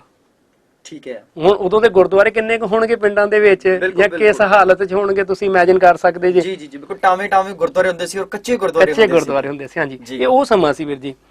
ਇਸ ਪਿੰਡ ਦੀ ਸੰਗਤ ਜਿਹੜੀ ਉੱਥੇ ਪਹੁੰਚਦੀ ਹੈ, ਬੇਨਤੀ ਕਰਦੀ ਹੈ ਜੀ ਕਿ ਸਾਨੂੰ ਇੱਕ ਟਕਸਾਲ ਵੱਲੋਂ ਗ੍ਰੰਥੀ ਸਿੰਘ ਜਿਹੜਾ ਦਿੱਤਾ ਜਾਵੇ, ਤੇ ਵਧੀਆ ਉੱਗਾ ਗ੍ਰੰਥੀ ਸਿੰਘ ਹੋਵੇ। ਹੁਣ ਸੰਤ ਕਰਤਾਰ ਸਿੰਘ ਮੁਸਕਰਾਉਂਦੇ ਨੇ ਤੇ ਇਹਨਾਂ ਦੇ ਸਾਹਮਣੇ ਗਿਆਨੀ ਮੋਹਰ ਸਿੰਘ ਹੁਣੀ ਖਲੋਤੇ ਨੇ। ਉਹ ਕਹਿੰਦੇ ਆ ਇੱਕ ਹੈਗਾ ਭੁਚੰਗੀ, ਇਹਨੂੰ ਲੈ ਜਾਓ। ਅੱਛਾ ਜੀ। ਹੁਣ ਕਾਰਨ ਕੀ ਭੁਚੰਗੀ ਦਾ? 45 ਦਾ ਜੇ ਅਸੀਂ ਇਹਨਾਂ ਦਾ ਜਨਮ ਮਿੱਥਦੇ ਆ ਤੇ ਮੇ ਵੀ 21 ਸਾਲ ਉਮਰ ਜੀ, ਹਜੇ ਟਾਵੀਂ ਜਿਹੜੀ ਇਹ ਦਾੜੀ ਉਹ ਉਗਣੀ ਸ਼ੁਰੂ ਹੋਈ ਹੋਊਗੀ। ਸੋ ਉਹ ਕਹਿੰਦੇ ਨਹੀਂ ਜੀ, ਸਾਨੂੰ ਤੇ ਨਾ ਕੋਈ ਵਧੀਆ ਤੇ ਵੱਡੀ ਉਮਰ ਦਾ ਸਿਆਣਾ ਗ੍ਰੰਥੀ ਚਾਹੀਦਾ, ਮੈਚੁਰ ਬੰਦਾ ਚਾਹੀਦਾ ਜੀ। ਤੇ ਸੰਤ ਕਰਤਾਰ ਸਿੰਘ ਜੀ ਹੱਸ ਕੇ ਕਹਿੰਦੇ ਜੀ ਇਸ ਵੇਲੇ ਸਿਆਣਾ ਤੇ ਇਹੀ ਆ ਸਾਡੇ ਕੋਲ, 21 ਸਾਲ ਦੀ। ਇਟ ਮੀਨਸ ਕਿ ਉਹ ਜਿਹੜਾ 1.5 ਸਾਲ ਉਹਨਾਂ ਨੇ ਸੰਤਾਂ ਦੇ ਨਾਲ ਗੁਜ਼ਾਰਿਆ, ਉਹਨਾਂ ਦਾ ਰੋਜ਼ ਦਾ ਨਿਤਨੇਮ ਕੀ ਹੋਏਗਾ ਕਿ ਸੰਤ ਕਰਤਾਰ ਸਿੰਘ ਜੀ ਉਹਨਾਂ ਨੂੰ ਸਿਆਣਾ ਮਿੱਥ ਰਹੇ 21 ਸਾਲਾਂ 'ਚ। ਕੀ ਬਾਤ ਹੈ। ਮਤਲਬ ਜੇ ਅਸੀਂ ਸ਼ਬਦਾਂ ਦੇ ਨੂੰ ਕੋਖੀਏ ਵੀਰ ਜੀ, ਤੇ ਹੁਣ ਗੱਲ ਕਰ ਲੈਣੀ ਬਹੁਤ ਸੌਖੀ ਹੈ, ਪਰ ਉਸ ਸਮੇਂ ਦੇ ਵਿੱਚ ਆਪਣੇ ਆਪ ਨੂੰ ਰੱਖ ਕੇ ਦੇਖਣਾ ਉਸ ਸੀਨ ਦੇ ਵਿੱਚ। ਸੋ ਉੱਥੋਂ ਸੂਰੋਂ ਪੱਡੇ ਆ ਗਏ ਨੇ ਵੀਰ ਜੀ ਗਿਆਨੀ ਮੋਹਰ ਸਿੰਘ ਹੁਣੀ, ਉੱਥੇ ਗ੍ਰੰਥੀ ਸਿੰਘ ਦੀ ਸੇਵਾ ਕੀਤੀ, ਤੇ ਨਾਲ ਹੀ ਨਾਲ ਲਾਗੇ ਛਾਗੇ ਪਿੰਡਾਂ ਦੇ ਵਿੱਚ ਕਥਾ ਕਰਦੇ ਨੇ। ਠੀਕ ਹੈ ਜੀ। ਹੁਣ ਤੁਹਾਡੀ ਹੈਰਾਨੀ ਦੀ ਹੱਦ ਨਹੀਂ ਰਹੇਗੀ, ਤੁਸੀਂ ਅੱਜ ਤਾਂ ਬਹੁਤ ਅਖਬਾਰਾਂ 'ਚ ਜਾਂ ਟੀਵੀ ਚੈਨਲਾਂ 'ਚ ਸੁਣਿਆ ਹੈਗਾ ਜੀ, ਗ੍ਰੰਥੀ ਸਿੰਘਾਂ ਦੀਆਂ ਪੇ ਘੱਟ ਨੇ, ਉਹਨਾਂ ਨੂੰ ਸੈਲਰੀ ਨਹੀਂ ਮਿਲਦੀ, ਉਹਨਾਂ ਨੂੰ ਇਹ ਨਹੀਂ ਹੁੰਦਾ ਜੀ, ਉਹ ਨਹੀਂ ਹੁੰਦਾ। ਮੈਂ ਇਹ ਨਹੀਂ ਕਹਿੰਦਾ ਸਭ ਕੁਝ ਹੋਣਾ ਚਾਹੀਦਾ, ਮੇਰਾ ਮਤਲਬ ਇਹ ਨਹੀਂ ਕਿ ਅਸੀਂ ਉਹਨਾਂ ਨੂੰ ਸੈਲਰੀਜ਼ ਨਾ ਦਈਏ, ਵਧੀਆ ਦਈਏ ਸੈਲਰੀਜ਼, ਪਰ ਭਾਵਨਾ ਦੀ ਮੈਂ ਗੱਲ ਕਰ ਰਿਹਾ। ਉਹ ਜੋ ਕੁਝ ਵੀ ਕਮਾ ਰਹੇ ਨੇ ਉਹਨਾਂ ਕੋਲ ਕੋਈ ਪੇ ਨਹੀਂ ਲੈ ਰਹੇ। ਜਿੱਥੇ ਵੀ ਉਹ ਕਥਾ ਕਰਦੇ ਨੇ, ਉਸ ਕਥਾ ਦੇ ਨਾਲ ਜੋ ਵੀ ਈਵਜ਼ ਉਹਨਾਂ ਨੂੰ ਹੁੰਦੀ ਹੈ, ਜੋ ਵੀ ਪੈਸਾ ਇਕੱਠਾ ਹੁੰਦਾ ਹੈ, ਉਹ ਪੈਸਾ ਇਕੱਠਾ ਕਰਕੇ ਤੇ ਉਸ ਪਿੰਡ ਦੇ ਵਿੱਚ ਜਿਸ ਗੁਰਦੁਆਰੇ 'ਚ ਉਹ ਰਹਿ ਰਹੇ ਨੇ, ਉੱਥੇ ਨਵਾਂ ਗੁਰਦੁਆਰੇ ਦੀ ਉਸਾਰੀ ਸ਼ੁਰੂ ਕਰ ਦਿੰਦੇ ਨੇ। ਵਾਹ ਜੀ ਵਾਹ, ਕੀ ਬਾਤ ਹੈ। ਉੱਥੇ ਵੀਰ ਜੀ ਅੱਜ ਵੀ ਸੂਰੋਂ ਪੱਡੇ ਅਸੀਂ ਜਦੋਂ ਜਾਂਦੇ ਆ, ਜਦੋਂ ਗੁਰੂ ਸਾਹਿਬ ਨੇ ਕਿਰਪਾ ਕੀਤੀ, ਸਾਨੂੰ ਮੌਕਾ ਮਿਲਿਆ ਇਸ ਖੋਜ ਵਿੱਚ ਜਾਣ ਦਾ, ਅਸੀਂ ਅੱਜ ਜਿਹੜਾ ਗੁਰਦੁਆਰਾ ਸਾਹਿਬ ਬਣਿਆ ਉਹ ਇਮਾਰਤ ਗਿਆਨੀ ਮੋਹਰ ਸਿੰਘ ਉਹਨਾਂ ਨੇ ਬਣਾਈ ਹੈ, ਬਹੁਤ ਤੇ ਬੜੀ ਸ਼ਾਨਦਾਰ। ਉਹ ਲਾਗੇ ਛਾਗੇ ਜਿੱਥੇ ਵੀ ਕਥਾ ਕਰ ਰਹੇ ਨੇ, ਉੱਥੇ ਗੁਰਦੁਆਰਾ ਸਾਹਿਬ ਦੀ ਇਮਾਰਤ ਬਣਾਉਣ ਦੀ ਸੇਵਾ ਉਹਨਾਂ ਨੇ ਕੀਤੀ। ਤੇ 67 ਤੋਂ ਲੈ ਕੇ ਵੀਰ ਜੀ 78 ਇਹਦੇ ਵਿੱਚ ਤੱਕ ਉੱਥੇ ਸੇਵਾ ਕਰਦੇ ਰਹੇ ਨੇ। 11 ਸਾਲ ਵੀਰ ਜੀ ਬਿਨਾਂ ਸੈਲਰੀ, ਜੋ ਵੀ ਇਵਜ਼ ਆ ਰਹੀ ਹੈ ਗੁਰਦੁਆਰੇ ਤੇ ਲਗਾ ਰਹੇ ਨੇ। ਉੱਥੋਂ ਹੀ ਪਿੰਡਾਂ ਦੇ ਵਿੱਚ ਸੰਤਿਆ ਕਰਾਉਣ ਦੀ ਫ੍ਰੀ ਸੇਵਾ ਕਰਦੇ ਨੇ। ਉੱਥੇ ਗ੍ਰੰਥੀ ਸਿੰਘ ਦੀ ਸੇਵਾ, ਪਿੰਡਾਂ 'ਚ ਕਥਾ ਦੀ ਸੇਵਾ, ਨਾਲ ਹੀ ਸ਼ਾਮਾਂ ਨੂੰ ਇੱਥੋਂ ਆਣ ਕੇ ਮੱਤੇਵਾਲ ਦਾ ਨਾਂ ਜੁੜ ਜਾਂਦਾ ਉਹਨਾਂ ਦਾ, ਕਿਉਂਕਿ ਮੱਤੇਵਾਲ ਉਹ ਸ਼ਾਮਾਂ ਨੂੰ ਸੰਥਿਆ ਕਰਾਉਣ ਜਾਂਦੇ ਨੇ। ਹਾਂਜੀ, ਸੰਥਿਆ ਕਰਾਉਂਦੇ ਨੇ। ਉਸ ਤੋਂ ਬਾਅਦ ਇੱਥੇ ਸੂਰੋਂ ਪੱਡੇ ਰਹਿ ਕੇ ਇਹਨਾਂ ਦਾ ਆਨੰਦ ਕਾਰਜ ਸੰਤ ਕਰਤਾਰ ਸਿੰਘ ਹੁਣੀ ਕਰਾਉਂਦੇ ਨੇ। ਇਹ ਮੰਨਦੇ ਨਹੀਂ ਸੀ, ਪਰ ਸੰਤ ਕਰਤਾਰ ਸਿੰਘ ਉਹਨਾਂ ਨੇ ਕਹਿੰਦੇ ਨਹੀਂ, ਗ੍ਰਸਤ ਜਿਹੜਾ ਹੈ ਉਹ ਪ੍ਰਧਾਨ ਹੈ। ਉੱਥੇ ਵੀ ਆਪਣਾ ਪਰਿਵਾਰ ਸੂਰੋਂ ਪੱਡੇ ਰੱਖਦੇ ਨੇ, ਜਿੱਥੋਂ ਮੇਨਲੀ ਇਹਨਾਂ ਦਾ ਪਿੰਡ ਅਸੀਂ ਸੂਰੋਂ ਪੱਡੇ ਜਿਹੜਾ ਉਹ ਕਹਿੰਦੇ ਆ। ਉਸ ਤੋਂ ਬਾਅਦ ਜਮਾਲਪੁਰ ਵੀਰ ਜੀ ਇੱਕ ਗੁਰਦੁਆਰੇ ਦੀ ਸੇਵਾ ਕੀਤੀ ਇਹਨਾਂ ਨੇ। ਮਤਲਬ ਜਿੱਥੇ ਜਿੱਥੇ ਵੀ ਇਹ ਜਾਂਦੇ, ਕਥਾ ਪਲੱਸ ਸੰਥਿਆ ਪਲੱਸ ਗੁਰਦੁਆਰੇ ਦੀ ਸੇਵਾ, ਇਸੇ ਤਰੀਕੇ ਨਾਲ ਹੀ ਵੀਰ ਜੀ ਸਥਾਨ ਦਾ ਨਾਮ ਜੁੜਦਾ ਗਿਆ। ਪਲੱਸ ਸੇਵਾ ਜਿਹੜੀ ਹੈ ਇਹ ਕੌਮ ਦੀ ਝੋਲੀ ਵਿੱਚ ਪਾਉਂਦੇ ਗਏ। ਉੱਥੋਂ ਗੁਰਦੁਆਰਾ ਤਿਆਰ ਹੋ ਗਿਆ, ਅੱਗੇ ਚਲੇ ਗਏ, ਉੱਥੇ ਸੰਥਿਆ ਕਰਾ ਲਈ, ਉੱਥੇ ਕਥਾ ਕਰਾ ਲਈ ਵੀਰ ਜੀ। ਹੁਣ ਇਸ ਵੇਲੇ ਜਿਹੜਾ ਸੂਰੋਂ ਪੱਡੇ ਗ੍ਰੰਥੀ ਸਿੰਘ ਆ, ਤੁਸੀਂ ਹੈਰਾਨ ਹੋਵੋਗੇ, ਉਹ ਸਿੰਘ ਹੈ ਜਿਨ੍ਹਾਂ ਨੇ ਉਹਨਾਂ ਕੋ ਕਥਾ ਸੰਥਿਆ ਲਈ ਹੈ। ਉਹਨਾਂ ਨੂੰ ਮੈਂ ਮਿਲ ਕੇ ਆਇਆ ਸੀ ਵੀਰ ਜੀ ਹੁਣਾਂ ਨੂੰ, ਉਹਨਾਂ ਨੇ ਵੀ ਉਸ ਬਾਰੇ ਗੱਲ ਕੀਤੀ। ਨਾਲ ਹੀ ਨਾਲ ਵੀਰ ਜੀ ਤੁਸੀਂ ਮਤਲਬ ਇਸ ਪਾਸੇ ਅਸੀਂ ਦੇਖੀਏ ਇਹਨਾਂ ਸਾਰੀਆਂ ਘਟਨਾਵਾਂ ਨੂੰ, ਨਾਲ ਹੀ ਜਦੋਂ ਅਸੀਂ ਆਣ ਕੇ ਪਹੁੰਚਦੇ ਆ ਖਜਾਲੇ ਦੇ ਜਿਹੜਾ ਪਿੰਡ ਹੈ, ਜਿੱਥੇ ਉਹ ਬਾਅਦ ਚੋਂ 78 ਤੋਂ ਲੈ ਕੇ 82 ਤੱਕ ਜਥੇਦਾਰ ਰਹੇ ਨੇ ਟਕਸਾਲ ਦੇ, ਰਾਮ ਥਮਨ, ਬਾਬਾ ਰਾਮ ਥਮਨ। ਤੇ 78 ਦੀ ਜਿਹੜੀ ਘਟਨਾ ਹੈ ਨਿਰੰਕਾਰੀ ਕਾਂਡ, ਜਿਹਦੇ 'ਚ ਸਾਡੇ 13 ਸਿੰਘ ਸ਼ਹੀਦ ਹੁੰਦੇ ਨੇ, ਉਸ ਘਟਨਾ ਦੇ ਵਿੱਚ ਵੀ ਗਿਆਨੀ ਮੋਹਰ ਸਿੰਘ ਹੁਣੀ ਹੈਗੇ ਨੇ। ਤੇ ਉੱਥੇ ਇੰਨੇ ਜ਼ਿਆਦਾ ਇਹ ਜ਼ਖਮੀ ਹੋ ਜਾਂਦੇ ਨੇ ਕਿ ਕਈ ਮਹੀਨੇ ਹਸਪੀਟਲ ਰਹੇ ਨੇ, ਉਹਨਾਂ ਸਿੰਘਾਂ 'ਚ ਵੀ ਗਏ ਨੇ। ਫਿਰ ਉਸ ਤੋਂ ਬਾਅਦ ਇਹਨਾਂ ਦੀ ਸੇਵਾ ਜਿਹੜੀ ਟਕਸਾਲ ਵੱਲੋਂ ਬਾਬਾ ਰਾਮ ਥਮਨ ਦੇ ਗੁਰਦੁਆਰੇ ਲੱਗ ਜਾਂਦੀ ਵੀਰ ਜੀ। 4 ਸਾਲ ਉੱਥੇ ਜਥੇਦਾਰ ਰਹਿੰਦੇ ਨੇ। ਤੇ ਉੱਥੇ ਬਾਬਾ ਲੱਖਾ ਸਿੰਘ ਹੁਣੀ ਜਿਹੜੇ ਉਹਨਾਂ ਦੇ ਸੇਵਾ ਦੇ ਵਿੱਚ ਸੀ, ਉਹਨਾਂ ਨੇ ਇਹ ਗੱਲ ਦੱਸੀ ਕਿ ਅਸੀਂ ਕਈ ਵਾਰ, ਇੱਕ ਵਾਰ ਨਹੀਂ, ਕਈ ਵਾਰ ਉਹਨਾਂ ਨੂੰ 12 ਘੰਟੇ ਚੌਂਕੜੇ 'ਚ ਦੇਖਿਆ। ਕਹਿੰਦੇ ਅਸੀਂ ਮਤਲਬ ਜਿਹੜੀ ਤੁਸੀਂ ਗੱਲ ਕੀਤੀ, ਕਿਉਂਕਿ ਉਹਨਾਂ ਨੇ ਇੱਕ ਹੀ ਟੀਚਾ ਮਿਥ ਲਿਆ ਸੀ, ਮੋਕਸ਼ ਦਾ, ਅਕਾਲ ਪੁਰਖ ਵਿੱਚ ਅਭੇਦਤਾ। ਬਾਬਾ ਲੱਖਾ ਸਿੰਘ ਜੀ ਨਾਲ ਜਦੋਂ ਮੇਰੇ ਵਿਚਾਰ ਸਾਂਝੇ, ਉਹ ਦੱਸਦੇ ਸੀ, ਕਹਿੰਦੇ ਸ਼ਾਮਾਂ ਨੂੰ ਉਹਨਾਂ ਨੇ ਕਹਿਣਾ, ਚੰਗਾ ਭਚੁੰਗੇ, ਹੁਣ ਤੁਸੀਂ ਆਪਣਾ ਕੰਮ ਕਰੋ ਤੇ ਸਾਨੂੰ ਤੁਸੀਂ ਹੁਣ ਜਿਹੜਾ ਨਾ ਉਹ ਖੇਚਲ ਨਾ ਦਿਓ, ਅਸੀਂ ਹੁਣ ਆਰਾਮ ਕਰ ਲਈਏ। ਤੇ ਕਹਿੰਦੇ ਅਸੀਂ ਜਦੋਂ ਵੀ ਦੇਖਣਾ ਉਹਨਾਂ ਨੇ ਚੌਂਕੜਾ ਮਾਰੇ ਬੈਠੇ 12 ਘੰਟੇ, ਕਹਿੰਦੇ ਮਤਲਬ ਆਮ ਜੀ ਗੱਲ ਸੀ। ਸੋ ਇਹ ਇੰਨੀਆਂ ਸਾਰੀਆਂ ਜਿਹੜੀਆਂ ਸੇਵਾ ਸੀ ਵੀਰ ਜੀ, ਉਹ ਆਪਣਾ ਜੀਵਨ ਵੀ ਬਣਾਉਣਾ, ਕਥਾ ਵੀ ਕਰਨੀ, ਗ੍ਰੰਥੀ ਸਿੰਘ ਦੀ ਵੀ ਸੇਵਾ ਕਰਨੀ, ਸੰਥਿਆ ਵੀ ਦੇਣੀ, ਨਾਲ ਦੇ ਨਾਲ 13 ਸਿੰਘਾਂ ਨਾਲ ਜਾ ਕੇ ਉੱਥੇ ਜੂਝਣਾ ਵੀ, ਜ਼ਖਮੀ ਵੀ ਹੋਣਾ। ਤੇ 78 ਤੋਂ ਲੈ ਕੇ 82 ਤੱਕ ਉੱਥੇ ਜਥੇਦਾਰ ਰਹਿਣਾ। ਉਸ ਤੋਂ ਬਾਅਦ 82 ਤੋਂ ਫਿਰ ਇਹ ਅਕਾਲ ਤਖਤ ਸਾਹਿਬ ਪਹੁੰਚ ਗਏ ਨੇ, ਹਰਮੰਦਰ ਸਾਹਿਬ ਪਹੁੰਚ ਗਏ ਨੇ, ਜਦੋਂ ਸਿੰਘਾਂ ਨੇ ਉੱਥੇ ਡੇਰੇ ਲਾਏ ਨੇ। ਤੇ ਜਦੋਂ ਹਕੂਮਤ ਦੇ ਨਾਲ ਸਾਡਾ 78 ਤੋਂ ਬਾਅਦ ਜੋ ਤਾਣਾ ਬਾਣਾ ਉਲਝਿਆ, ਉਹਦੇ ਅਧੀਨ ਇਹ ਆਪਣੇ ਮੋਰਚੇ ਜਿਹੜੇ ਆਣ ਕੇ ਹਰਮੰਦਰ ਸਾਹਿਬ, ਅਕਾਲ ਤਖਤ ਸਾਹਿਬ ਲੈ ਆਉਂਦੇ ਨੇ ਵਿਦ ਫੈਮਿਲੀ। ਵਾਹ ਜੀ ਵਾਹ। ਭਾਈ ਸਾਹਿਬ ਜੀ, ਵਾਕਈ ਬੜੀ ਅਚੰਭੇ ਵਾਲੀ ਗੱਲ ਤੁਸੀਂ ਸਾਡੇ ਨਾਲ ਸਾਂਝੀ ਕੀਤੀ, ਜਿਹੜੀ ਕਿਤੇ ਨਾ ਕਿਤੇ ਸਾਡੇ ਇਤਿਹਾਸ ਤੋਂ ਨਦਾਰਦ ਹੈ।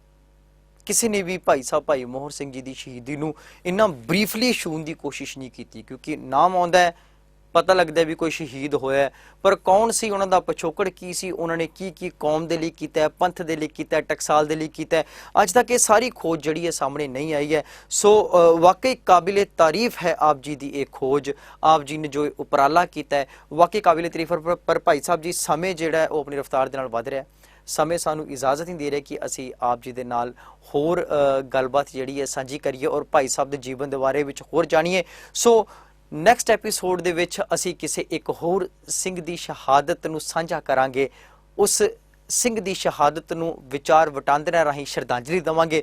ਪਰ ਫਿਲਹਾਲ ਅਸੀਂ ਤੁਹਾਡੇ ਤੋਂ ਇਜਾਜ਼ਤ ਚਾਹਾਂਗੇ ਜੀ, ਫਤਿਹ ਦੀ ਸਾਂਝ ਪਾਈਏ ਜੀ। ਵਾਹਿਗੁਰੂ ਜੀ ਕਾ ਖਾਲਸਾ, ਵਾਹਿਗੁਰੂ ਜੀ ਕੀ ਫਤਿਹ। ਇੱਕ ਨਜ਼ਰ, ਇੱਕ ਨਜ਼ਰ